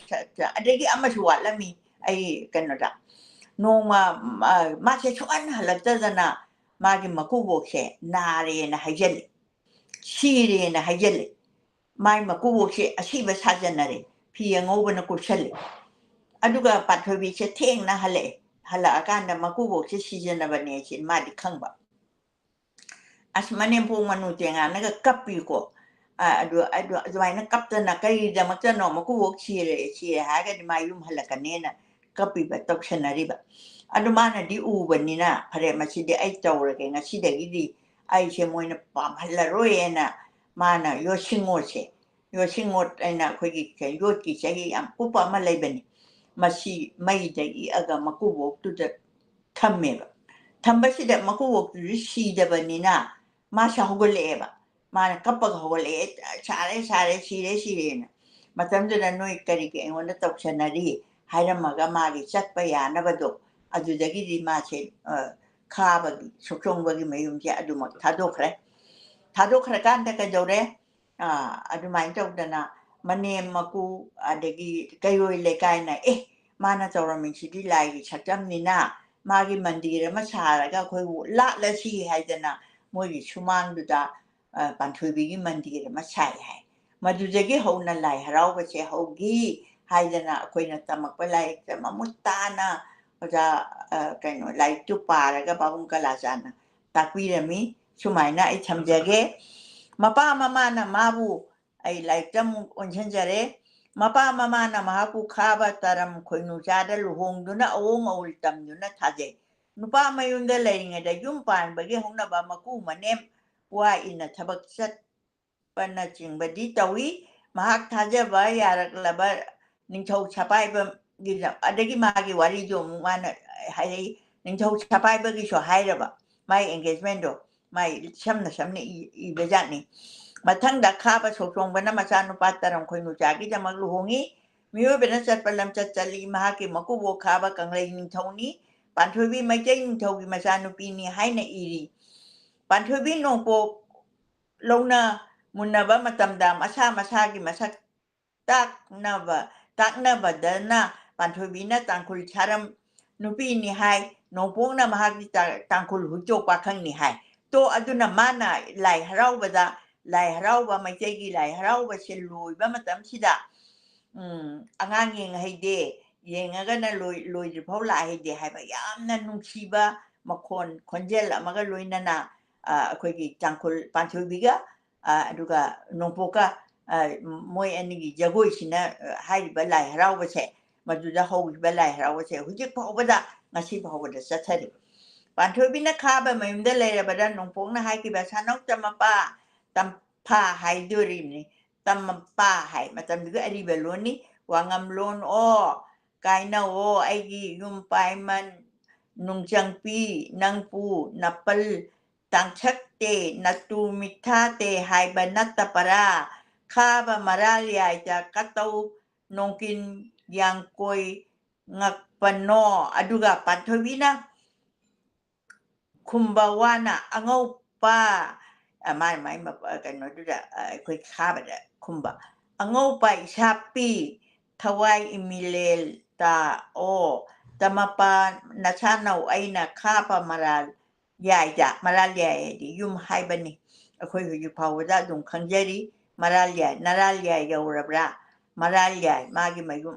ꯏꯔꯥꯜ ꯌꯥꯏ ꯑꯩꯒꯤ ꯌꯨꯝ ꯌꯥꯡꯀꯣꯏ ꯄꯄꯨ ꯀꯣꯔꯧꯑꯣ ꯅꯨꯃꯤꯠ 5ꯅꯤ ꯁꯨꯇꯔꯤꯌꯦ ꯈꯥꯕ ꯃꯃꯥꯏ ꯑꯣꯟꯇꯔꯤ ꯌꯥꯡꯄ ꯃꯅꯝ ꯃꯨꯛꯇꯔꯤꯌꯦ ꯂꯤꯛꯂꯥꯡ ꯄꯥꯎꯍꯣꯡ ꯐꯩꯍꯤꯔꯣꯏꯌꯦ ꯑꯁꯤꯅꯤ ꯑꯁꯤꯅꯆꯤꯡꯕ ꯃꯔꯝ ꯀꯌꯥꯅ ꯂꯥꯏꯒꯤ ꯃꯍꯨꯠꯇ ꯃꯤ ꯑꯣꯏꯅ ꯈꯟꯊꯗꯕ ꯌꯥꯗꯦ ꯂꯥꯏꯒꯤ ꯃꯍꯨꯠꯇ ꯅꯣꯡꯄꯣꯛ ꯄꯥꯟꯊꯣꯏꯕꯤ ꯂꯥꯏꯔ ꯂꯥꯏꯔꯤꯛ ꯑꯁꯤꯗ ꯄꯥꯟꯊꯣꯏꯕꯤꯒꯤ ꯃꯃꯥ ꯃꯄꯥ ꯑꯁꯦ ꯂꯥꯏꯔꯦꯜ ꯇꯧꯔꯣꯏꯅꯥꯏ ꯍꯥꯏꯕ ꯉꯁꯥꯏꯒꯤ ꯑꯗꯨꯒ ꯂꯥꯏ ꯅꯥꯃꯨꯡꯕꯤꯅꯤ ꯍꯥꯏꯔꯝꯂꯒ ꯄꯂꯦꯝ ꯄꯤꯅꯥꯏ ꯆꯥꯄꯤ ꯄꯟꯊꯧ ꯄꯤꯅꯥꯏ ꯆꯥꯄꯤ ꯍꯥꯏꯗꯨꯅ ꯃꯃꯥ ꯃꯄꯥ ꯂꯩꯇꯕꯤ ꯅꯨꯄꯤ ꯑꯃ ꯑꯣꯏꯅꯁꯨ ꯏꯔꯤ ꯍꯥꯏꯕꯗꯤ ꯃꯥꯁꯦ ꯂꯥꯏꯅ ꯁꯥꯏꯑꯣꯟ ꯇꯧꯔꯒ ꯃꯣꯏꯗ ꯃꯃꯥ ꯃꯄꯥ ꯑꯃꯒꯤ ꯃꯆꯥ ꯑꯩꯗꯤ ꯃꯃꯤꯡ ꯂꯧꯗꯕ ꯌꯥꯗꯕꯅꯤꯅ ꯂꯧꯕ ꯍꯥꯏꯕꯒꯤ ꯑꯥꯔꯊꯅꯤ ꯃꯍꯥꯛꯀꯤ ꯃꯔꯝ ꯆꯠꯀꯤ ꯃꯔꯝꯗ ꯏꯕꯅ ꯂꯤꯂꯥ ꯇꯣꯡꯀꯣꯟ ꯄꯥꯄꯨ ꯈꯥꯡꯁꯦꯠ ꯅꯥꯄꯤ ꯆꯛꯃꯣꯡ ꯈꯥꯝꯄꯤ ꯃꯩꯔꯤꯊꯛ ꯃꯩꯆꯔꯦꯡ ꯃꯩ ꯊꯥꯡꯊꯧ ꯄꯨꯡ ꯃꯩꯇꯣꯡꯄꯤ ꯇꯃꯄꯥ ꯐꯥꯕꯤ ꯑꯗꯨꯒ ꯋꯥꯉꯝ ꯀꯩꯔꯦꯜ ꯇꯣꯡꯕꯤ ꯑꯩꯗꯤ ꯄꯥꯟꯊꯣꯏꯕꯤꯁꯤ ꯀꯩ ꯇꯣꯡꯉꯦꯕ ꯑꯉꯧꯕ ꯁꯒꯣꯜ ꯇꯣꯡꯉꯤ ꯁꯒꯣꯜ ꯇꯣꯡꯉꯒꯅ ꯑꯉꯧꯕ ꯇꯣꯡꯕ ꯀꯩꯁꯨ ꯇꯣꯡꯕ ꯍꯥꯏꯕꯗꯤ ꯃꯥꯁꯦ ꯂꯥꯏꯅꯤ ꯍꯥꯏꯕ ꯈꯦꯛꯂꯣꯏ ꯃꯥꯅ ꯄꯜꯊꯛꯄꯨ ꯂꯥꯡꯀꯣꯏ ꯀꯣꯜ ꯈꯨꯔꯨꯞ ꯊꯧꯄꯕꯨ ꯂꯥꯡꯀꯣꯏ ꯈꯣꯡꯀꯨꯜ ꯇꯥꯇꯥꯄꯤ ꯑꯁꯨꯝꯅ ꯈꯣꯡꯀꯨꯜ ꯂꯥꯡꯀꯣꯏ ꯀꯩꯅꯣ ꯈꯣꯡꯀꯨꯜ ꯍꯥꯏꯗꯤ ꯈꯣꯡꯒꯤ ꯀꯩꯅꯣꯗꯣ ꯑꯁꯨꯝꯅ ꯏꯔꯤ ꯃꯁꯤꯗ ꯃꯤꯅ ꯑꯣꯏꯕ ꯌꯥꯗꯕ ꯋꯥ ꯁꯤꯖꯤꯟꯅꯗꯨꯅ ꯃꯍꯥꯛꯄꯨ ꯃꯤ ꯅꯠꯇꯕꯒꯤ ꯃꯇꯧ ꯎꯠꯂꯤ ꯑꯗꯨꯒ ꯃꯍꯥꯛꯅ ꯄꯣꯛꯄꯒꯤ ꯋꯥꯅ ꯂꯤꯛꯂꯥ ꯋꯥꯏꯐꯦꯜ ꯅꯦꯇꯥꯅ ꯌꯥꯋꯥ ꯈꯣꯟꯅꯥꯏ ꯇꯥꯔꯤꯉꯩ ꯑꯇꯤꯉꯥ ꯄꯅꯨꯡ ꯄꯥꯟꯇꯝ ꯅꯥꯏꯗ꯭ꯔꯤꯉꯩ ꯍꯥꯏꯗꯨꯅ ꯇꯥꯏꯕꯪꯄꯥꯟ ꯂꯩꯇ꯭ꯔꯤꯉꯩꯗ ꯇꯥꯏꯕꯪꯄꯥꯟ ꯂꯩꯗꯨꯅ ꯂꯤꯛꯂꯥ ꯇꯥꯕ ꯇꯧꯗ꯭ꯔꯤꯉꯩꯗꯣ ꯇꯥꯏꯕꯪꯄꯥꯟꯁꯦ ꯁꯦꯝꯗ꯭ꯔꯤꯉꯩꯗ ꯍꯥꯏꯕꯅꯤ ꯇꯥꯏꯕꯪ ꯖꯤꯕꯒꯤ ꯈꯣꯟꯖꯦꯜ ꯂꯩꯇ꯭ꯔꯤꯉꯩ ꯑꯃꯁꯨꯡ ꯄ꯭ꯔꯤꯊꯤꯕꯤ ꯂꯩꯇꯕꯅ ꯑꯇꯤꯉꯥꯒꯤ ꯃꯁꯛ ꯂꯩꯇ꯭ꯔꯤꯉꯩꯗ ꯄꯣꯛꯏ ꯍꯥꯏꯔꯤ ꯑꯩꯁꯤ ꯂꯥꯏꯒꯤ ꯃꯄꯣꯛꯅꯤ ꯍꯥꯏꯔꯤꯕ ꯃꯍꯥꯛꯀꯤ ꯃꯄꯣꯛ ꯌꯥꯡꯗꯧ ꯍꯦꯛꯃꯥꯏ ꯀꯥꯅ ꯆꯦꯡꯂꯧꯋꯣ ꯃꯤꯀꯨꯞ ꯃꯔꯨꯝꯄꯨ ꯅꯥꯎꯄꯨꯔꯄꯠꯇ ꯇꯃꯄ ꯋꯥꯉꯝꯂꯣꯟ ꯄꯥꯟꯊꯣꯏꯄꯤ ꯅꯪꯕꯨ ꯅꯨꯃꯤꯠ ꯂꯥꯞꯄ ꯍꯥꯀꯣꯛꯅ ꯂꯥꯏꯔꯦꯟ ꯂꯥꯞꯄ ꯍꯥꯊꯥꯅꯅ ꯇꯃꯄ ꯆꯥꯀꯣꯛ ꯑꯈꯩꯄꯤ ꯅꯪꯕꯨ ꯅꯥꯎꯇꯧ ꯅꯥꯎꯅꯧ ꯔꯥꯄꯇ꯭ꯔ ꯍꯥꯏꯕ ꯋꯥꯅ ꯃꯤꯀꯨꯞ ꯑꯃꯇꯪ ꯅꯥꯎꯄꯨꯔꯒ ꯍꯥꯏꯕꯗꯤ ꯅꯥꯎꯄꯨꯗꯅ ꯂꯥꯏꯒꯤ ꯑꯊꯣꯏꯕ ꯅꯨꯄꯥ ꯑꯣꯏꯕ ꯅꯨꯃꯤꯠꯅ ꯃꯆꯥ ꯄꯣꯛꯇꯨꯅ ꯑꯣꯟꯊꯣꯛꯄ ꯆꯥꯄꯣꯛ ꯑꯣꯏꯅ ꯄꯣꯛꯄꯒꯤ ꯋꯥꯁꯨ ꯏꯔꯤ ꯑꯩꯗꯤ ꯃꯥꯁꯤ ꯌꯥꯝꯅ ꯀꯩꯅꯣ ꯏꯁꯣꯔꯒꯤ ꯁꯛꯇꯤ ꯉꯥꯛꯇꯅꯤꯁꯦ ꯃꯤꯅ ꯑꯣꯏꯕ ꯌꯥꯕ ꯅꯠꯇꯦ ꯃꯍꯥꯛꯅ ꯇꯧꯕ ꯊꯕꯛ ꯇꯥꯛꯄ ꯃꯁꯛꯅ ꯃꯩꯕ ꯐꯅꯤꯛꯅ ꯏꯁꯤꯡ ꯀꯥꯟꯀꯅ ꯃꯩꯄꯤ ꯍꯥꯟꯇꯣꯡꯄꯤ ꯃꯩꯔꯦꯜ ꯇꯣꯡꯁꯥꯠꯅꯄꯤꯅꯆꯤꯡꯕ ꯋꯥꯅ ꯃꯤꯑꯣꯏꯕꯒꯤ ꯃꯆꯠ ꯅꯠꯇꯕ ꯐꯅꯦꯛ ꯀꯨꯃꯟ ꯃꯩꯅ ꯌꯣꯝꯕ ꯈꯥꯡꯖꯦꯠ ꯅꯠꯇ꯭ꯔꯒ ꯊꯥꯀꯨꯝ ꯑꯣꯏꯅ ꯏꯁꯤꯡꯅ ꯀꯣꯏꯅ ꯂꯩꯕ ꯃꯩꯒꯤ ꯃꯄꯤ ꯑꯣꯏꯕ ꯑꯁꯥꯕ ꯄꯣꯠꯇꯒꯤ ꯊꯣꯔꯛꯄꯤ ꯑꯊꯣꯏꯕ ꯃꯩ ꯑꯣꯏꯅ ꯃꯇꯣꯝꯇ ꯄꯣꯛꯄꯤꯅꯤ ꯍꯥꯏꯅꯁꯨ ꯏꯔꯤꯑꯕ ꯃꯥꯁꯦ ꯃꯇꯣꯝꯇ ꯊꯣꯔꯛꯄ ꯃꯔꯝ ꯑꯁꯤꯅ ꯄꯥꯟꯊꯣꯏꯕꯤꯕꯨ ꯂꯥꯏ ꯅꯠꯇꯅ ꯃꯤ ꯑꯣꯏꯅ ꯈꯟꯕ ꯌꯥꯗꯦ ꯅꯣꯡꯄꯣꯛꯀꯤ ꯃꯔꯝꯗ ꯂꯥꯏꯔꯤꯛ ꯑꯁꯤꯗ ꯏꯔꯤꯕ ꯑꯁꯤꯁꯨ ꯈꯟꯊꯗꯕ ꯌꯥꯗꯕꯅꯤ ꯃꯥꯂꯪꯍꯨꯝ ꯑꯣꯏꯄ ꯈꯪꯀꯣꯜ ꯈꯣꯡꯀꯥꯎꯅꯄ ꯃꯥꯂꯦꯝ ꯆꯅꯤꯡ ꯂꯩꯈꯩꯕꯣꯟꯒꯤ ꯂꯩꯀꯨ ꯈꯣꯡꯁꯥꯛꯇ ꯄꯥꯐꯟꯄ ꯑꯁꯤꯅꯆꯤꯡꯕ ꯋꯥꯅ ꯅꯣꯡꯄꯣꯛꯄꯨ ꯃꯤ ꯅꯠꯇꯕ ꯑꯣꯏꯅꯁꯨ ꯏꯔꯤ ꯅꯣꯡꯄꯣꯛ ꯅꯤꯡꯊꯧꯁꯦ ꯑꯗꯣ ꯉꯁꯤ ꯑꯩꯈꯣꯏꯅ ꯁꯤꯕꯒꯤ ꯁꯛꯇꯤ ꯂꯩꯕꯅꯤ ꯍꯥꯏꯅ ꯑꯩꯈꯣꯏꯅ ꯃꯍꯥꯗꯦꯕꯕꯨ ꯑꯩꯈꯣꯏꯅ ꯅꯣꯡꯄꯣꯛ ꯅꯤꯡꯊꯧ ꯍꯥꯏꯅꯁꯨ ꯑꯩꯈꯣꯏꯅ ꯁꯦꯝ ꯄꯥꯔꯁꯟ ꯑꯃ ꯑꯣꯏꯅ ꯑꯩꯈꯣꯏꯅ ꯈꯪꯅꯔꯤ ꯃꯍꯥꯛ ꯅꯨꯡꯁꯤꯠꯅ ꯌꯣꯝꯗꯨꯅ ꯃꯌꯨꯝ ꯑꯣꯏꯅ ꯂꯩꯕ ꯑꯗꯨꯒ ꯅꯨꯡꯁꯤꯠꯅ ꯃꯈꯣꯏꯒꯤ ꯍꯥꯏꯕꯗꯤ ꯑꯦꯠꯃꯣꯁꯐꯤꯌꯥꯔꯗꯣ ꯃꯊꯛꯇ ꯃꯈꯣꯡꯅ ꯀꯥꯎꯗꯨꯅ ꯂꯩꯕ ꯑꯃꯁꯨꯡ ꯄ꯭ꯔꯤꯊꯤꯕꯤ ꯄꯨꯝꯅꯃꯛ ꯁꯤꯟ ꯊꯨꯡꯅ ꯂꯩꯀꯨꯠ ꯂꯩꯔꯥꯏ ꯐꯥꯎꯕꯗ ꯂꯩꯕ ꯍꯥꯏꯅ ꯏꯗꯨꯅ ꯃꯁꯛ ꯇꯥꯛꯂꯤ ꯑꯩꯗꯤ ꯃꯐꯝ ꯈꯨꯗꯤꯡꯃꯛꯇ ꯂꯩꯕ ꯍꯥꯏꯕ ꯃꯔꯝ ꯑꯁꯤꯅ ꯅꯣꯡꯄꯣꯛꯁꯨ ลายกุมบะมาพัมปุณมักชินทุงนั่นเลยบะปวดอมาไว้นะอีรีบะน้องพกชูน้องพกนึงเท่าชูอดูกับปันถวยบิชูอดูกับปันถวยบิเซมีชูลายชูนั่นจะบะปวดอมาไว้นะมูอีบีมาดูดิมาเลมเลยจ้าบิไงดะลายจะใจบางอีปากทักตะมีเบ็ดมวยกับปีปันตำกุมนาปดิงมารีตัตนาตันทงมายุงตำลานทงมาพายอนปีปริงลางชังทาปีลายใจพัมโอยปีมาเรมเลยปากปลุมคังปีนิงเทาปวดเล่นยาปีจิงเล่นปลุมปูปีคำยุงลางปากกจานุอชินาสิงบะว่านะอิงจันงโอยไงจะกี้มีมาเร็กเต่าบุบนะเชมแล้วก็มาทั้งเจ้ารกจุนะมารังมายุงนารักปีมากิเลยพัมอิงโดยบีให้บดีอิงนักกุยนั่นเลยบะอารมณ์บะปวดผู้บีเลยปากโอยบีจิงกีอารมณ์บะคังบีจิงกีอารมณ์บะคังบีให้บดีมาทักจะจิงเลยบีอามาชงอัตยากีมารู้โอยบะปวดให้บดีกระหันนักขัดระมาเจ้ากุมนามาคุยกีช่วยบะทับกอดูตอรีวีปวดอามาโอยนะอีดูน่ามีไหลอามาตะนัตบกิมองดะอีรีไหลก็เชปันถวยบิกีลำจัดอันนี้ตักลีอามานักรีโนลุมังชังกุงควายนักขังนัจัดปัจสะกดเลยบกุมเลยระชาจัดอามาลุตุงกุมไอดีลุมังชัมจินเลยบีไอดีกันนนี่ไอคุยชัมเจลุมังเดปุนบะอะดูลุตุงให้ไปสินะตุงเดปุนบะอะดูคุยตุงเดปุนเลยก็ดีนุปีนี่ให้อะดูลุมังชัมจินเลยบีให้แล้วก็ดีไลน์ชาวบุษไอคุยนะ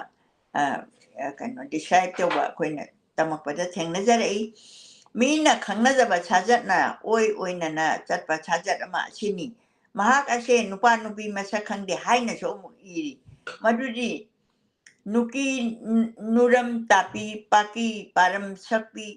อันนี้มาปากีปารัมอันนี้มาปาโอ้ยนะนุปีปาอันนี้มากีชัดดีเชมอนเดลัยบะลุมังชักลังสักโอยเลยลุตุงชัมจีโอยรัมหุลอาชินีให้ดีลุตุงเดชูชัมจีอามุปุลีลุมังเดชูอามุปุลีลุมังชัมจีเลยแล้วก็ดินุปาเนี่ยนะคุยน้ำมินจะวุด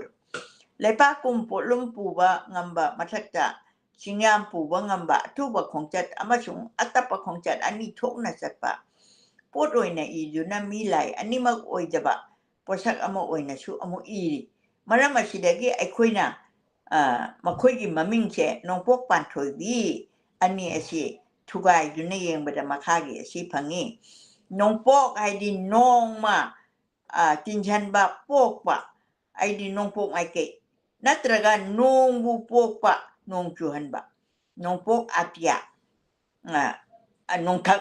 อันนี้ไอ้สิโอยไปใหญ่ฮันดักกี้ว่าให้อันนี้ไอ้สิกิมันนุ่งดา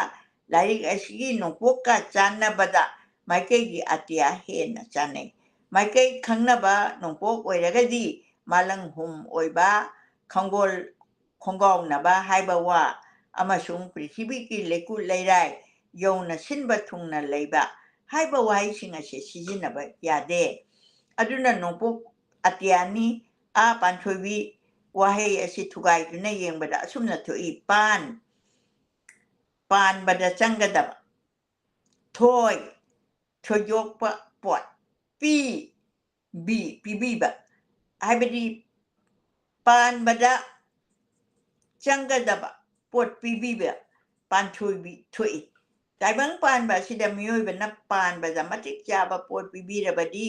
เลยปากเลยมันน่าจะนักนานนะช่วยไปยารอยไอ้ปวดปีไปฮาวรีบะปลานอะไรก็มีอยเป็นเฮงนี่เบเชมาสิดากันอากุมันน่ะไม่ปีหันตรงปีไม่เรลตมชัดนะบีไฮปะว่าอาเชปริธิบิดาซีจินะบะยาบระไฮบะยาปริธิบิดามาเลมปริธิบิเชอดูดาสุสิงนะพัมเลยเจปริธิบิอาเชไม่มาตุมโอยนะนุมิตริทุลักปนีมาชิกิมารัมดาเอฮักนะอิจาบะปันทอยบีดาชุกายนะในนาจารีตั้งหักตั้งเล็บจะแก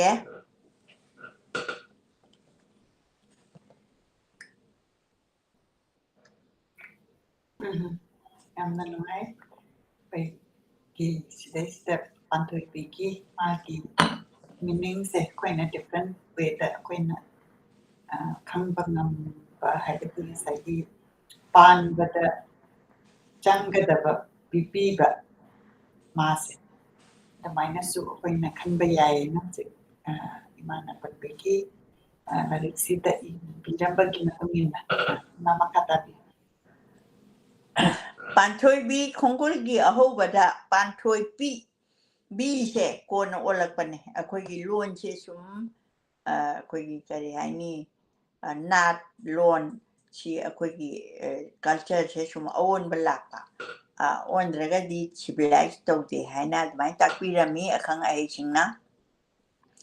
panthoi bi khongkul gi ahobada panthoi pi haiba chikanano kanana pokpano mahak na pokiba mapuk na karam tong na pokibage haibadu sugaina ta'i matang asida panthobigi mapana kanano mahaki chajat na karino mahaki mama na kanano matau karam na makoina unaduna panthobi pokiba na singbagi wachu iri panthobigi masakta pa mahaki chajat lamchat mahak na pokwa matau karam na pokwa mong kariman ba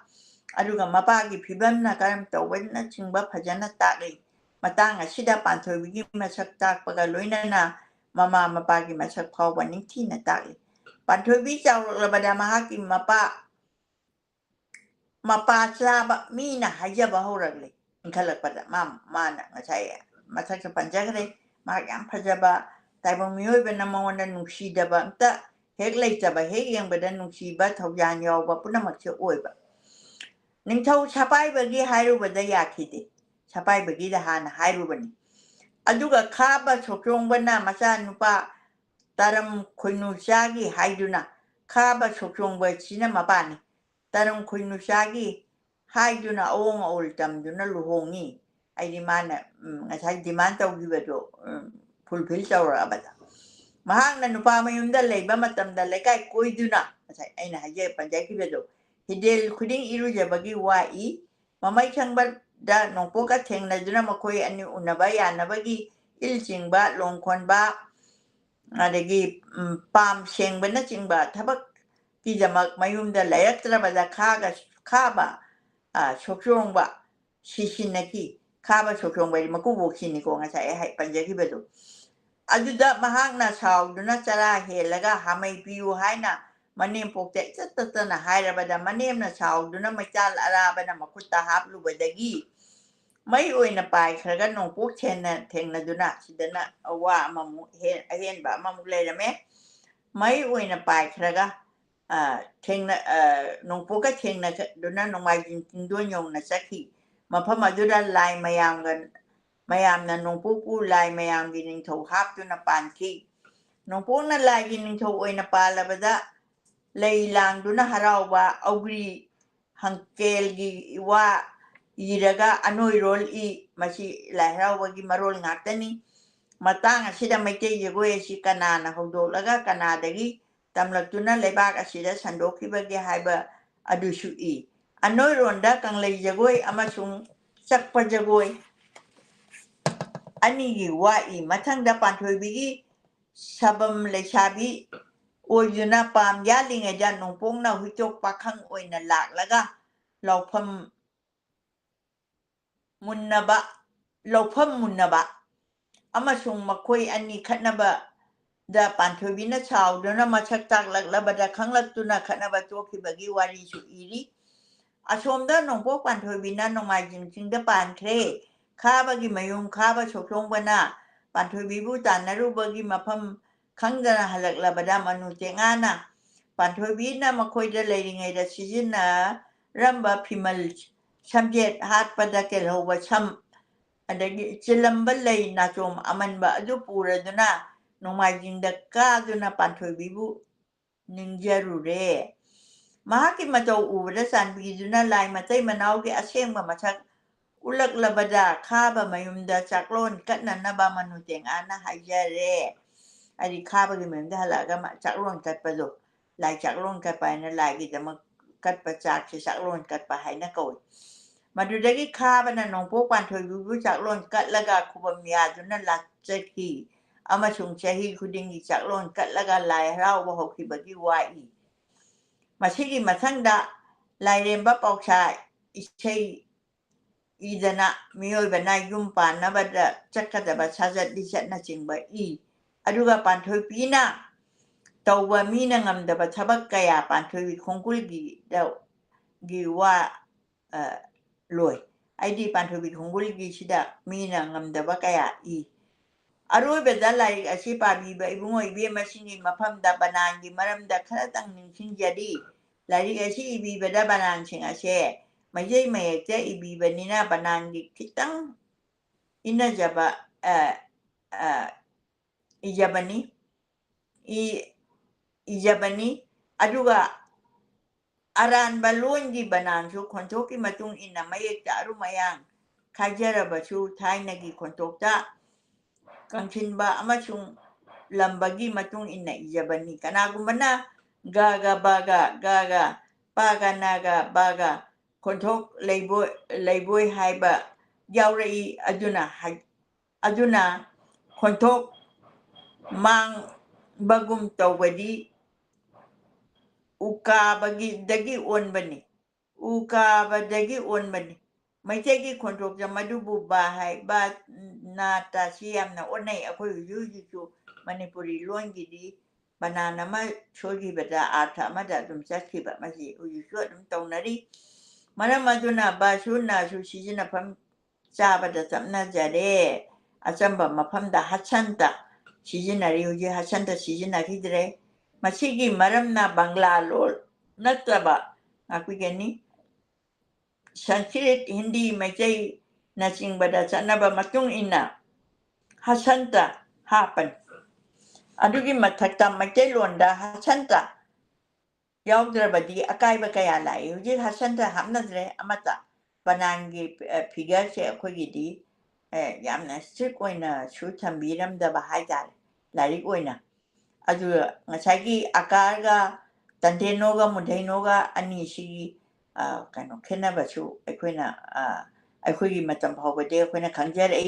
อาดูหุ่นมุดเทโนสิกันน้ำแต่สิจินนั่นเลยตันเทโนน่ะดุมชิงเกรอ่างชิงน่ะอีเบดันนี่ไอ้น่ะเอเจทีเชอร์อามาโอยน่ะมุดเทโนตันเทโนก็เชื่อคนที่มาจำแต่โอน่ะไปยาเด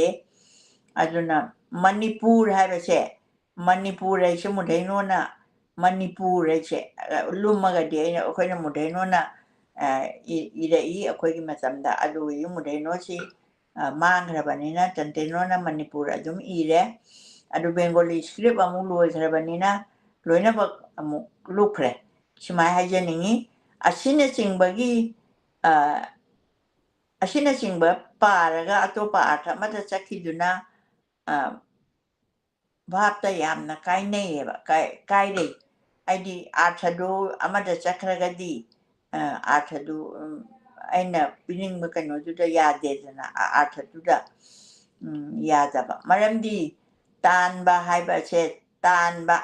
ไฮก็จะแบบตานบะไอ้ที่มาชีอย่างกุบชาเจริญร้อยอายุกุมนาปานบะเลยไปยุ่มปานบะเด็ดปานบะให้ปานบะอูปานบะชุปานบะนี้ให้ปานบะชุปานบะนี้ยุ่มปานบะชุปานบะนี้อะคุยดีอาร์ทเชียงใช้กี่โอ้โหมันจะเซนเทนชินะจักกี่ด้วยเนี่ยบะอาชินะมาจัดมานะจะอาร์ทถุยอาชิกุมบะชิทุกจันนะบะไม่ใช่หลงที่จันนะบีมาตรงนี้นะฉันจะหับจันหับจะบันaduga maite me tayau da ba mai amaga lai amaga koi na sijinari ari balonda tariet sienga chak kabu tara hai ba mafam asigum na masinga pot ka sijina raba ragi mohuta ra sida so ani lai adu ka khaga nga ka che tamapama samda ani mudhaino hai baga tanteno hai baga antastayo hai baga antastajo hai baga सिगुम्बसी यामना मचा खाइना खोइ तमजेरई अदुबु हुजिके आंगांग दि loan सि लेत्रबना मसि थोइना खंगम गजौबा मानजदरे मसिंगसु श्री जय सिंह महाराज ना श्री गोविंद जी युदकत ननबा राज की पुंगलो नमसु इछै इरपदा मैचै मेंगना संस्कृत की जुक्ता खर यावबा वहाई सिंह अमसुंग मैचै मेक्ता यावदबा मयेक कयामुक सिजिनखी मदुदा मैचै मेके जुक्ता खर पुथोक लमी मयेक हकलमी मदुगी मतुंग इना रा चिसिजिना बनी ꯃꯁꯤꯒꯤꯗꯃꯛꯇꯗꯤ ꯄꯥꯕꯤꯔꯤꯕ ꯏꯕꯨꯡꯉꯣ ꯏꯕꯦꯝꯃꯁꯤꯡ ꯉꯥꯛꯄꯤꯒꯅꯤ ꯃꯁꯤ ꯃꯣꯏꯔꯥꯡꯊꯦꯝ ꯆꯟꯗ꯭ꯔꯁꯤꯡ ꯂꯥꯏꯔꯤꯛꯁꯨ ꯏꯕꯤꯔꯝꯕꯅꯤ ꯑꯔꯤꯕ ꯃꯩꯇꯩꯂꯣꯟ ꯑꯁꯤꯒꯤ ꯃꯔꯝꯗ ꯑꯩꯍꯥꯛꯅ ꯏꯖꯔꯤꯕ ꯑꯥꯔꯊꯁꯤ ꯆꯥꯟꯅꯗꯕ ꯌꯥꯎꯔꯝꯗꯨꯅ ꯁꯦꯝꯗꯣꯛꯅꯕ ꯇꯥꯛꯄꯤꯕꯗ ꯍꯔꯥꯎꯅ ꯁꯦꯝꯗꯣꯛꯆꯒꯅꯤ ꯃꯥꯁꯨ ꯒ꯭ꯌꯥꯟ ꯃꯥꯡꯉꯛꯄꯗꯨꯅꯤ ꯂꯥꯏꯔꯤꯛ ꯑꯁꯤꯒꯤ ꯑꯔꯣꯏꯕ ꯂꯣꯜ ꯑꯁꯦ ꯂꯣꯜꯂꯤ ꯄꯥꯕꯒꯤ ꯃꯔꯝꯗ ꯈꯔꯗꯪ ꯀꯥꯟꯅꯕ ꯎꯔꯕꯗꯤ ꯑꯋꯥꯃꯜ ꯐꯪꯖꯔꯦ ꯍꯥꯏꯅ ꯅꯤꯡꯖꯗꯨꯅ ꯂꯥꯏꯔꯤꯛ ꯑꯁꯤ ꯀꯠꯆꯔꯤ ꯏꯆꯤ ꯁꯤꯗꯩꯁꯤꯗ ꯃꯣꯏꯔꯥꯡꯊꯦꯝ ꯆꯟꯗ꯭ꯔꯁꯤꯡꯅ ꯏꯕ ꯑꯃ ꯂꯣꯏꯁꯤꯟꯖꯔꯦ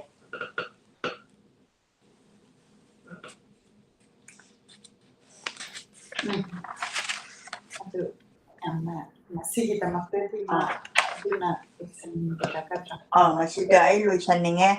ꯃꯔꯝꯗꯤ ꯈꯤꯇꯪ ꯇꯞꯂꯞꯅ ꯆꯠꯇ꯭ꯔꯒꯗꯤ ꯑꯗꯨꯒ ꯍꯥꯏꯔꯤꯕ ꯋꯥꯔꯤꯁꯤ ꯃꯊꯪ ꯃꯅꯥꯎꯁꯨꯈꯤꯇꯪ ꯀꯩꯅꯣ ꯇꯧꯗꯦ ꯂꯣꯏꯅꯃꯛ ꯑꯩꯈꯣꯏꯅ ꯈꯤꯇꯪ ꯍꯟꯖꯜꯂꯛꯄ ꯀꯩꯗꯧꯕ ꯁꯨ ꯌꯥꯎꯖꯔꯤ ꯑꯗꯨꯅ ꯑꯩ ꯃꯊꯪꯗ ꯑꯃꯨꯛ ꯃꯤꯌꯥꯝꯒꯤ ꯁꯦꯕꯥ ꯃꯤꯌꯥꯝꯗ ꯈꯤꯇꯪ ꯃꯤꯠ ꯅꯥꯀꯣꯡ ꯑꯣꯏꯕꯤꯔꯒꯗꯤ ꯑꯩ ꯃꯊꯪꯗꯁꯨ ꯑꯗꯨꯝ ꯆꯠꯊꯖꯔꯛꯀꯦ ꯄꯨꯝꯅꯃꯛꯄꯨ ꯈꯣꯏꯔꯝꯖꯔꯤ ꯏꯃꯥꯕꯨꯁꯨ ꯈꯨꯔꯨꯝꯖꯔꯤ ꯑꯩꯈꯣꯏꯗ ꯁꯤꯒꯨꯝꯕ ꯇꯥꯡꯂꯕ ꯂꯥꯏꯔꯤꯛ ꯑꯁꯤ ꯄꯥꯕꯤꯗꯨꯅ ꯇꯥꯍꯟꯕꯤꯕꯒꯤꯗꯃꯛꯇ ꯑꯗꯨ ꯃꯁꯤꯒꯤ ꯏꯟꯇ꯭ꯔꯗꯛꯁꯟꯁꯤꯗ ꯑꯩꯈꯣꯏꯅ ꯄꯥꯟꯊꯣꯏꯕꯤꯁꯤ ꯀꯅꯥꯅꯣ ꯍꯥꯏꯕꯒꯤ ꯈꯤꯇꯪ ꯕ꯭ꯔꯤꯐꯂꯤ ꯑꯩꯈꯣꯏꯅ ꯈꯪꯖꯕ ꯉꯝꯃꯦ ꯍꯥꯏꯗꯤ ꯃꯥꯅ ꯌꯥꯝꯅ ꯋꯥꯏꯜ ꯑꯣꯏꯅ ꯃꯥꯒꯤ ꯏꯁꯤꯡꯗ ꯁꯥꯟꯅꯕ ꯑꯗꯒꯤ ꯂꯝꯍꯥꯡꯒꯨꯝꯕꯗ ꯃꯥꯅ ꯁꯥꯟꯅꯕ ꯄꯥꯝꯕ ꯑꯗꯒꯤ ꯏꯃꯥꯅ ꯉꯁꯥꯏ ꯄꯟꯕꯤꯈꯤꯕꯗ ꯍꯤꯗꯦꯟ ꯇꯔꯦꯠ ꯍꯥꯏꯁꯦ ꯃꯁꯤ ꯏꯁꯤꯡꯒꯤ ꯃꯐꯝꯗ ꯃꯥꯅꯒ ꯏꯔꯨꯖꯔꯒ ꯌꯥꯝ ꯋꯥꯏꯜ ꯑꯣꯏꯅ ꯂꯩꯕ ꯑꯗꯨꯒꯤ ꯀꯩꯅꯣ ꯑꯣꯏꯗꯣꯏꯅꯦꯕ ꯃꯥꯅ ꯍꯤꯗꯦꯟ ꯍꯥꯏꯁꯦ ꯃꯥꯒꯤ ꯌꯨꯝ ꯃꯄꯥꯗ ꯇꯨꯔꯦꯟꯗꯣ ꯃꯇꯝꯗ ꯇꯣꯇꯤ ꯏꯁꯤꯡ ꯊꯛꯄ ꯅꯠꯇꯦ ꯑꯗꯨꯒ ꯄꯨꯈ꯭ꯔꯤ ꯃꯥꯒꯤ ꯂꯩꯖꯕꯗꯨꯗ ꯆꯠꯇꯕ ꯇꯨꯔꯦꯟꯗ ꯃꯥꯒꯤ ꯍꯤꯗꯦꯟꯁꯤꯗ ꯃꯥꯒꯤ ꯃꯄꯥꯗꯨꯗ ꯂꯩꯕ ꯃꯤꯁꯤꯡꯁꯦ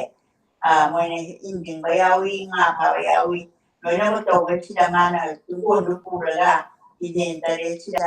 ꯉꯥ ꯐꯥꯗꯣꯔꯤꯕꯅꯤ ꯏꯔꯨꯖꯗꯣꯔꯤꯕꯅꯤ ꯑꯗꯨꯃꯥꯏꯅ ꯇꯧꯔꯒ ꯃꯥꯁꯦ ꯂꯣꯏꯅꯃꯛ ꯁꯤꯟꯕ ꯊꯨꯡꯅ ꯆꯠꯇ꯭ꯔꯒꯗꯤ ꯃꯥꯁꯦ ꯅꯨꯡꯉꯥꯏꯇꯕ ꯃꯐꯝ ꯑꯃꯗ ꯀꯟꯐꯥꯏꯟꯒ ꯇꯧꯔꯒ ꯂꯩꯕꯁꯦ ꯃꯥꯁꯦ ꯍꯩꯅꯗꯕ ꯂꯥꯏꯒꯤ ꯃꯄꯣꯛꯇ ꯄꯣꯛꯄꯅꯤ ꯍꯥꯏꯅ ꯂꯥꯏꯒꯤ ꯃꯄꯣꯛꯇ ꯄꯣꯛꯄ ꯑꯗꯨꯃꯥꯏꯅ ꯅꯤ ꯑꯗꯨꯅ ꯃꯥꯒꯤ ꯃꯄꯣꯛꯁꯤꯗ ꯑꯩꯈꯣꯏꯅ ꯈꯝꯕ ꯊꯣꯏꯕꯤꯁꯤ ꯌꯥꯝꯅ ꯀꯩꯅꯣ ꯇꯧꯋꯦꯕ ꯌꯥꯝ ꯏꯟꯗꯤꯄꯦꯟꯗꯦꯟ ꯑꯣꯏꯌꯦꯕ ꯃꯇꯝꯗꯨꯒꯤ ꯌꯥꯝꯅ ꯀꯩꯅꯣꯁꯤꯗ ꯃꯄꯥ ꯅꯤꯡꯊꯧꯒꯤ ꯃꯆꯥꯅꯤ ꯃꯊꯟꯇ ꯄꯣꯛꯄꯤꯅꯤ ꯑꯗꯣ ꯃꯥꯁꯦ ꯄꯥꯟꯊꯣꯏꯕꯤꯅ ꯄꯨꯔꯒ ꯆꯠꯂꯦꯕ ꯃꯥꯅ ꯑꯩ ꯃꯇꯥꯡ ꯑꯝꯇ ꯍꯥꯏꯖꯒꯦꯀꯣ ꯋꯥꯔꯤ ꯄꯔꯤꯡꯗꯤ ꯅꯠꯇ꯭ꯔꯒꯁꯨ ꯐꯤ ꯁꯥꯕꯁꯦ ꯑꯩꯈꯣꯏ ꯌꯦꯜꯍꯧꯉꯩꯗꯒꯤ ꯑꯩꯈꯣꯏ ꯐꯤ ꯁꯥꯔꯛꯑꯦ ꯊꯣꯏꯕꯤꯒꯤ ꯃꯇꯝꯗꯒꯤ ꯐꯤꯁꯤ ꯁꯥꯏ ꯀꯕꯣꯗ ꯃꯄꯥꯅ ꯂꯣꯏ ꯊꯥꯕ ꯀꯥꯟꯗ ꯃꯨꯒꯥꯁꯦ ꯀꯕꯣ ꯂꯪꯂꯥ ꯇꯖꯥꯕꯤ ꯄꯥꯏꯔ ꯈꯨꯗꯥꯞ ꯍꯨꯜꯂ ꯐꯩꯖꯣꯝ ꯀꯩꯅꯣ ꯀꯥꯏꯅ ꯑꯩ ꯏꯁꯥꯒꯤ ꯏꯟꯇꯔꯚ꯭ꯌꯨꯗꯐꯥꯎ ꯍꯪꯉꯛꯑꯦ ꯀꯩꯒꯤꯅꯣꯗ ꯃꯥꯅ ꯀꯕꯣꯗꯒꯤ ꯄꯨꯔꯛꯄ ꯃꯨꯒꯥꯗꯣ ꯀꯕꯣꯒꯤ ꯃꯨꯒꯥꯁꯦ ꯌꯥꯝꯅ ꯃꯔꯥ ꯇꯞꯄꯒ ꯌꯥꯝ ꯐꯖꯕ ꯃꯨꯒꯥꯅꯤ ꯑꯩꯈꯣꯏ ꯃꯅꯤꯄꯨꯔꯗ ꯁꯨꯡꯉꯤꯕ ꯃꯨꯒꯥꯁꯤꯅ ꯇꯥꯡꯒꯣꯝ ꯅꯥꯏꯔꯀꯥꯟꯗ ꯑꯗꯨꯛꯌꯥꯝꯅ ꯐꯥꯏꯟ ꯑꯣꯏꯕ ꯉꯝꯗꯦ ꯑꯗꯨꯅ ꯃꯥꯅ ꯀꯕꯣꯗꯒꯤ ꯀꯩꯅꯣꯁꯦ ꯇꯃꯨꯔꯥꯛꯄꯅ ꯄꯤꯔꯛꯄ ꯃꯨꯒꯥꯁꯦ ꯊꯣꯏꯕꯤꯅ ꯁꯥꯏꯌꯦꯕ ꯃꯣꯏꯔꯥꯡ ꯀꯩꯅꯣꯁꯤꯗ ꯃꯄꯥꯕꯨꯡꯒꯤ ꯃꯌꯨꯝꯁꯤꯗ ꯑꯗꯨꯅ ꯃꯥꯅ ꯐꯤꯁꯦ ꯁꯥꯔꯤꯉꯩꯗꯅꯦ ꯅꯣꯡꯉꯥꯜꯂꯝꯗꯥꯏꯁꯤꯗ ꯑꯁꯣꯝꯗ ꯀꯩꯅꯣ ꯇꯧꯋꯦꯕ ꯐꯤꯁꯦ ꯏꯌꯣꯡꯁꯤꯗ ꯃꯥꯁꯦ ꯌꯥꯝ ꯉꯟꯇꯥ ꯍꯧꯒꯠꯅꯩꯀꯣ ꯍꯧꯒꯠꯂꯒ ꯃꯥꯅ ꯏꯌꯣꯡꯁꯤ ꯉꯔꯥꯡ ꯁꯤꯃ ꯀꯩꯅꯣ ꯅꯥꯊꯛ ꯌꯧꯔꯦ ꯉꯁꯤꯗꯤ ꯐꯤ ꯑꯃ ꯀꯛꯀꯦ ꯍꯥꯏꯗꯅ ꯃꯥꯏ ꯉꯟꯇꯥꯅ ꯍꯧꯒꯠꯂꯒ ꯁꯥꯕꯁꯤꯗ ꯁꯣꯝꯗꯗꯤ ꯅꯣꯡꯕꯥꯟꯅ ꯈꯝꯕꯁꯦ ꯀꯣꯅꯨꯡꯗ ꯀꯥꯔꯛꯑꯣ ꯍꯥꯏꯁꯟꯅꯔꯒ ꯁꯥꯃꯨꯈꯣꯡ ꯌꯦꯠꯂꯒ ꯍꯥꯠꯇꯧꯒꯤ ꯄꯨꯔꯥ ꯃꯥ ꯂꯥꯏꯐꯁꯦ ꯍꯥꯠꯇꯧꯒꯤ ꯇꯧꯔꯛꯄꯁꯤꯗ ꯃꯥꯒꯤ ꯑꯁꯦꯡꯕ ꯅꯨꯡꯁꯤꯕꯗꯣ ꯑꯗꯨꯅꯤꯅ ꯃꯥꯒꯤ ꯃꯃꯪꯁꯤꯗ ꯄꯥꯟꯊꯣꯏꯕꯤꯅ ꯄꯨꯔꯥ ꯎꯏꯅꯤꯡꯍꯜꯂꯦꯕ ꯄꯥꯟꯊꯣꯏꯕꯤꯅ ꯃꯇꯝꯗꯨꯗ ꯈꯝꯕ ꯊꯣꯏꯕꯤꯒꯤ ꯑꯩꯒꯤ ꯀꯩꯅꯣꯁꯤꯗ ꯄꯥꯖꯈꯤꯕꯁꯤꯗ ꯌꯥꯎꯖꯕꯅꯤ ꯑꯗꯨꯒ ꯃꯥꯁꯦ ꯇꯨꯝꯅꯤꯡꯕꯅ ꯉꯥꯎꯗꯅ ꯉꯥꯛꯇꯪ ꯎꯏꯕꯁꯤꯗꯅꯦ ꯃꯥꯒꯤ ꯃꯃꯤꯠꯁꯤꯗ ꯅꯪ ꯄꯔꯕ ꯆꯠꯂꯨ ꯅꯪ ꯊꯥꯗꯣꯛꯇꯅ ꯆꯠꯂꯨ ꯅꯪꯒꯤ ꯀꯩꯅꯣꯁꯤ ꯅꯪꯒꯤ ꯃꯥꯟꯖ ꯑꯣꯏꯔꯤꯕ ꯈꯝꯕꯁꯦ ꯁꯥꯃꯨꯈꯣꯡꯗ ꯌꯦꯠꯂꯦ ꯎꯞꯅ ꯇꯥꯔꯦ ꯎꯞꯅ ꯆꯤꯡꯉꯦ ꯂꯣꯡꯅ ꯇꯥꯔꯦ ꯂꯣꯡꯅ ꯆꯤꯡꯉꯦ ꯏꯉꯥꯡ ꯄꯥꯛꯆꯛꯅꯔꯦ ꯏꯃꯨ ꯄꯥꯝꯐꯦꯟꯅꯔꯦꯅꯦ นั่งจัดลูให้กันนะมานะชูรีมาดิท่าเด็กก็มานะเจแล้วก็คนที่เขียนชิดะหายมีปันทวีนะคนที่เขียนดันนี่มาอิมูนายมูลอยนะตาเลยนั่งจัดลูนะให้กันชิดะมานะมาจำดูไม่ทางชินะนงบานชิดะลังเนี่ยแบบนงบานชิยาวรมิมนี่ก็ชามูเชมาคงทางวิยาดริมเนี่ยแบบชามูชินะคำบัชชีเรนี่กูคังดันอัดรมานะชามูกิมาคงชิดะนงบานชินะako'y ako'y kati sinane tillim neba nang chatlu na kambase singa chathali neba makha sida mukchigai mayam sina thugai ra kan de lambien che kambasing phamchida kambasina madugi mathak sida samu sina singa ga chalai neba maduda thobina panthobina magi mamang sida atang sida mamang manghalaga mana chori sina langbada nongban che pan de pan ho de mai kunja ka ena adumai ne ibi ra me anga la magi khamba thobi sayengda aduna thobi che pan thobi makni hena magi shakti mana kaboda ga loi mapan thaba nongban kaung na bai na thaba matam chida mana khang gi ba wa ba do ma che awa ba che khang ba che achuki mating ngami tamura pai masanupi sina kano ma che jeles karaktana mong na kabun pa mayam che loi na bak thobi oi re ka khan na ko man ut pa do mapatita da na mapata ga di mi amoyang ning thau ko ma chau chan ri ban ni kabo ning thau che aduna chandik chaning khon bi ko ban ni tamura pa gi tumu gi lak ba tumu ning thau ne ba lak ba che aduna mana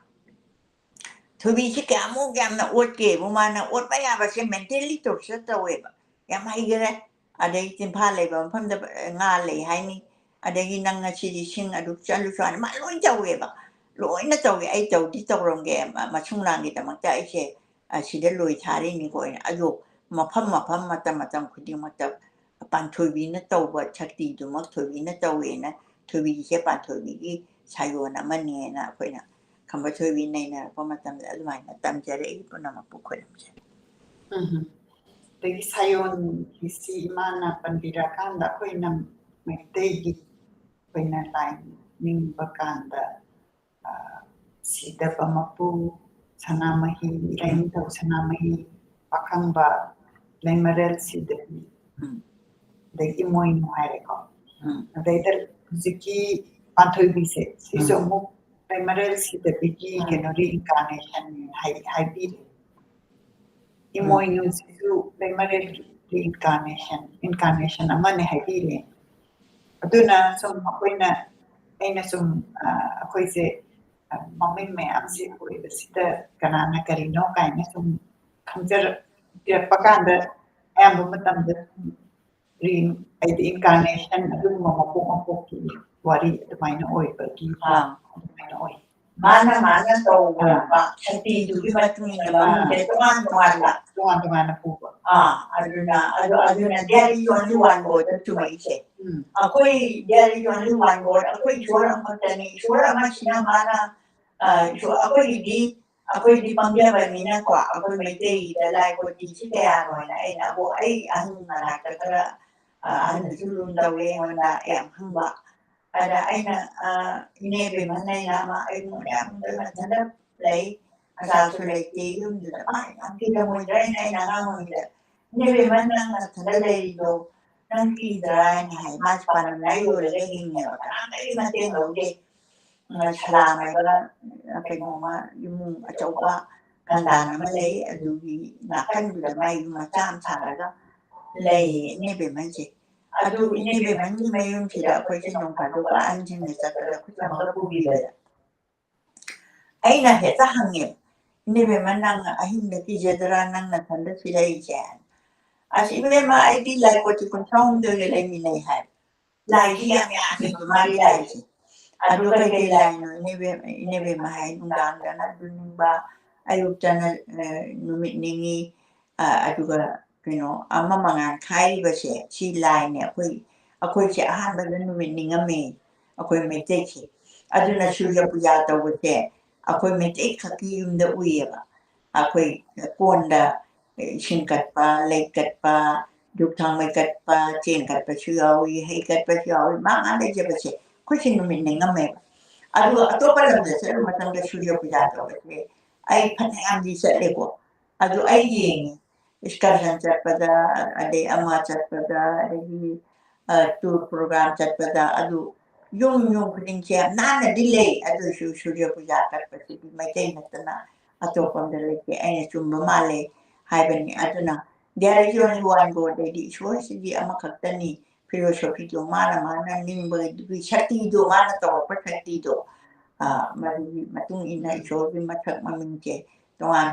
le bani na smaina takpi re ana takpi be je matung ina ko cho lok chan dei ana puna mu puk pelam jari jadi ako'y sige program si ako'y 55 minutes sure ako'y lusin na ba tawag terage ato kaya mga particularly knowledge of nasagi incarnation se ay nahana kitang kinataho samnada bahay tari ako'y nalay na rin lahat kasi ako'y lalay sa magi nasagi forms mo yung harakan na ako'y namok yung giyoy ka pa Jana pa, jangi well prosperity da atu bisa mandam to. Deglen apa yang lain si nung tinggi apa di sana kan lain kau sana mai lat pega. Ai mare silat pesi lat le pa di mungkin maki. Itu. Aduna lain mo je apa di teknologi lain mo ba lain mare. Elementary da bishi di mama ne mama ga masagan ni ko dali she aduga adumain tawra kanda magi pakhang barchi ga machi manau she lero no ko ga yuari ga du am shi da ni mapa china masano pa patung barchi yam shinge ba pakhang barchi yam shinge ba shinga shi da mana le ba ke ahora di mawala kan shi pige na Parena, more the people di misang misana tu kanina. Mababong na mata ani stokshare lining boga adu line ako'y sanama isiga ako'y pakhang basiga nabani siya ngasi diwa mahay kay ipana adu na ipaso ano adu nabani layron nongron kuy ba han ba layron nongron kuy ro aduga ne prithibi se koi ro hai ni ko aduda nang aigi phangong da ihana hana lakpa do aduna ningtho oi ge ni haiba adai duda mabani se koi da kanda atom ba chidiam singba ni ma sa son tak to ai di lain de ho sina ma cha se yam cha ba pha ba adu mai na interpretation se adu mai na tawi akoi bu ta kwe ko ja go lu sing ada mabani she thangjo mam pai ga leiro nong long koi bai ji sa kai theng na dorim ni na lai dau shi chakre adagi atomba macha pakhang ba si di mana ai kamai to na leiro nong long koi jo no khoi ma dam ta hangu ki na mana mama ji da ima ka kamai na koi da kamai koi da chao ba du ai koi ba ngam mo nang an tak pi asambal lambi tak pi asambal lambi tak pi haina mama si da taklak pada mama si na michang mikhai nai ban na te ko macha si na hang ba si da bungo nang na ne leiro nong long ko bai di na pa gi kai ma se chinga chan che tare la koi ra chu ne leiro nong long koi ba dum koi bungo hai ru ba de gi ma di mama na lok ching du ta abani na ma pa gi phang kong se koi ra nga ta na ma pa koi ra ma ning tho oi ma pa na shingi da ma se adu lining thau di leiro nong long koi roi na loi na ba koi ga le ram ni na ma yam theng na yam kai ai ni pungpham atheng ba da ma se thung ma le ma ne ma thung ba se de ma nong pa si di cha san ka le ram ane ma chao da na prithvi se ma thak ma khau o la ge na mi chang mi khai nai ba du da ai ni chao bom thu da na ko chao ro pa de gi ma pa bung si na be phare nang na pu ning du tap chau nang ni chu mi nang na heng kalyai ba yu khila akan da yung kuding da ne ning thau oi da na pa lu ko na na lai ning thau hai da na nang gi ming leng che nang cha thok pa da yu ko thok an ꯅꯨꯡꯗꯥꯡ ꯀꯣꯟꯁꯤꯟꯕꯤꯗꯅ ꯌꯨꯝ ꯈꯨꯗꯤꯡꯗ ꯅꯪꯅ ꯂꯣꯏꯅꯃꯛ ꯁꯤꯟꯊꯥꯁꯤ ꯇꯧꯀꯣ ꯑꯩꯅ ꯍꯥꯏꯕꯗꯒꯤꯗꯤ ꯃꯕꯨꯛꯁꯦ ꯇꯞꯊꯗꯅ ꯑꯩꯈꯣꯏ ꯂꯥꯏꯅꯤꯡꯊꯧꯁꯦ ꯀꯩꯅꯣ ꯑꯣꯏꯕꯅꯤ ꯑꯗꯣ ꯃꯥꯒꯤꯁꯨ ꯍꯧꯖꯤꯛ ꯑꯩꯈꯣꯏꯅ ꯃꯩꯇꯩꯅ ꯀꯌꯥꯃꯨꯛ ꯌꯥꯝ ꯐꯖꯅ ꯂꯥꯜꯂꯤ ꯃꯥꯒꯤ ꯐꯤꯔꯣꯏ ꯍꯣꯡꯉꯤ ꯆꯍꯤ ꯍꯧꯔꯛꯄꯗ ꯍꯣꯡꯉꯤ ꯑꯗꯨꯒ ꯂꯥꯏꯅꯤꯡꯊꯧ ꯂꯩꯃꯔꯦꯟ ꯏꯃꯥꯒꯤ ꯏꯁꯥꯏꯄꯨ ꯂꯩ ꯌꯨꯝ ꯈꯨꯗꯤꯡꯃꯛꯇ ꯏꯁꯥꯏꯄꯨꯒꯤ ꯏꯁꯤꯡꯁꯦ ꯀꯪꯍꯩꯗꯦ ꯍꯥꯏꯗꯅ ꯑꯗꯨꯃꯥꯏꯅ ꯃꯥꯒꯤ ꯏꯁꯥꯏꯄꯨꯒꯤ ꯏꯁꯤꯡ ꯍꯥꯞꯄꯁꯤꯁꯨ ꯑꯦꯅꯤ ꯇꯥꯏꯝ ꯍꯥꯞꯄ ꯌꯥꯗꯦ ꯑꯗꯨꯅ ꯅꯣꯡꯃ ꯄꯥꯟꯕꯗ ꯂꯥꯏꯅꯤꯡꯊꯧꯁꯤ ꯌꯨꯝꯗ ꯂꯩꯌꯦꯅ ꯃꯉꯣꯟꯗ ꯁꯤꯗꯥ ꯀꯠꯄ ꯀꯩꯗꯧꯕꯁꯦ ꯅꯣꯡꯃ ꯄꯥꯟꯕ ꯁꯤꯗ ꯂꯥꯏꯅꯤꯡꯊꯧꯅ ꯌꯨꯝꯗ ꯂꯩꯔꯤꯉꯩꯁꯤꯗ ꯃꯥꯁꯦ ꯃꯄꯥꯟ ꯊꯣꯛꯑꯒ ꯆꯠꯄ ꯃꯇꯝ ꯅꯠꯇꯕꯗ ꯑꯩꯈꯣꯏꯅ ꯕꯣꯔ ꯅꯤꯖꯕ ꯑꯗꯨꯒ ꯙꯨꯛ ꯊꯥꯎꯃꯩꯗꯤ ꯅꯨꯡꯇꯤꯒꯤ ꯑꯗꯨꯝ ꯀꯠꯆꯩ ꯑꯩꯈꯣꯏꯅ ꯑꯌꯨꯛ ꯀꯣꯟꯊꯣꯛꯄꯤ ꯅꯨꯡꯗꯥꯡ ꯀꯣꯟꯁꯤꯟꯕꯤꯕ ꯍꯥꯏꯅ ꯑꯗꯨꯃꯥꯏꯅ ꯀꯧꯖꯩ ꯑꯗꯨꯅ ꯑꯌꯨꯛ ꯀꯣꯟꯊꯣꯛꯄꯤꯕ ꯅꯨꯡꯗꯥꯡ ꯀꯣꯟꯁꯤꯟꯕꯤꯕꯁꯦ ꯀꯔꯤꯕꯨ ꯑꯃꯨꯛ ꯑꯣꯏꯔꯝꯃꯒꯦꯕꯨ ꯅꯨꯃꯤꯠꯄꯨꯁꯨ ꯑꯃꯨꯛ ꯑꯣꯏꯔꯝꯃꯦꯕ ꯅꯨꯃꯤꯠꯁꯤꯗ ꯑꯩꯈꯣꯏꯅ ꯀꯩꯅꯣꯁꯦ ꯅꯤꯖꯩ ꯄꯨꯟꯁꯤꯁꯦ ꯅꯨꯃꯤꯠꯁꯤꯗ ꯁꯨꯔꯖꯗꯦꯕ ꯀꯧꯔꯦ ꯅꯨꯃꯤꯠꯁꯦ ꯁꯨꯔꯖ ꯀꯧꯔꯦ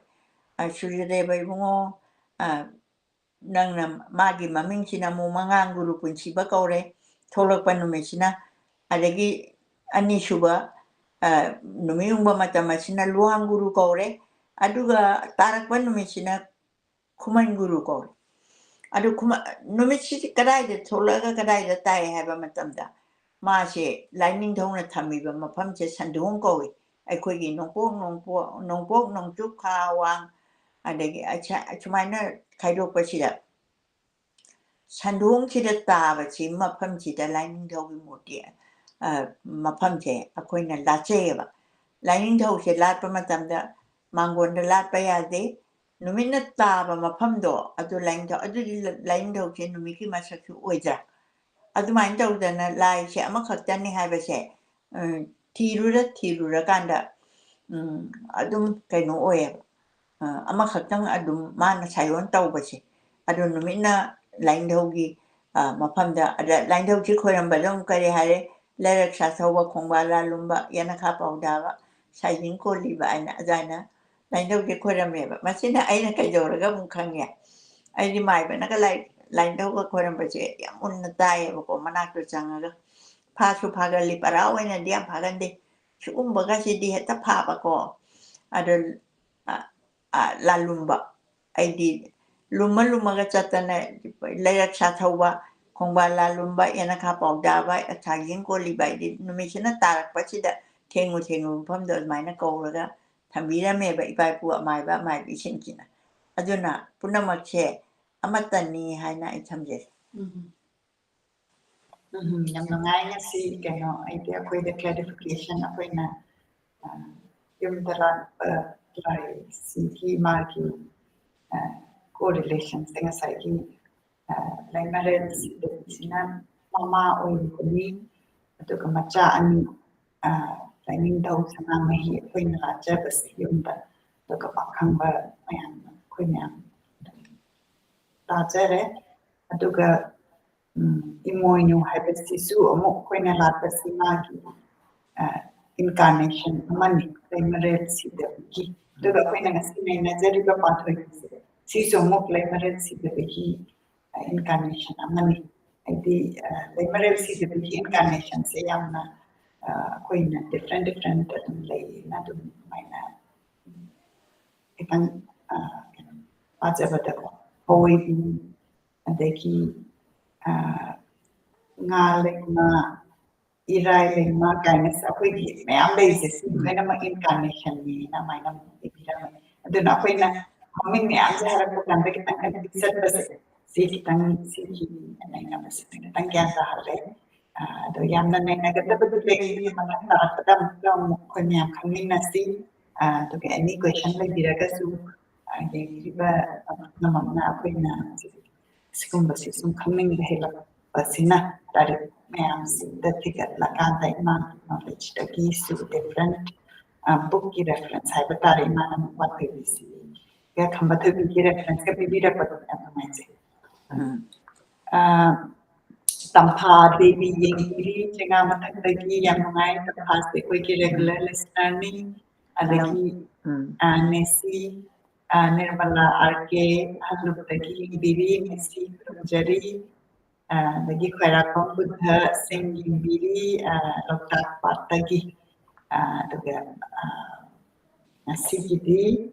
comment maduna loitere aduga offline da comment mayam leibadu ai mathangda patjarake tapiri bukna magna offline da comment thambiram budu aina yam thagachai masigi da maktadi besina basinjarake imane ni comment happy being brafanya lesana ꯑꯩꯍꯥꯛꯅ ꯄꯨꯝꯅꯃꯛꯄꯨ ꯈꯨꯔꯨꯝꯖꯔꯒ ꯑꯩꯅ ꯍꯥꯏꯖꯅꯤꯡꯕ ꯑꯃꯈꯛꯇꯤ ꯃꯌꯥꯝꯅ ꯇꯥꯕꯤꯔꯤꯕꯁꯤꯡꯁꯤꯗ ꯍꯦꯟꯅ ꯃꯃꯨꯠ ꯇꯥꯅ ꯈꯪꯅꯅꯕꯒꯤꯗꯃꯛꯇ ꯑꯩꯈꯣꯏꯒꯤ ꯀꯩꯅꯣꯁꯦ ꯄꯥꯟꯊꯣꯏꯕꯤꯒꯤ ꯃꯔꯝꯗ ꯈꯪꯅꯅꯕꯒꯤꯗꯃꯛꯇ ꯂꯥꯏꯔꯤꯛ ꯂꯩꯕꯤꯕ ꯑꯗꯨꯒ ꯈꯪꯕ ꯂꯩꯔꯒꯁꯨ ꯁꯄ꯭ꯂꯤꯃꯦꯟ ꯇꯧꯕꯤꯔꯛꯑꯀꯥꯟꯗ ꯑꯗꯨꯃꯛ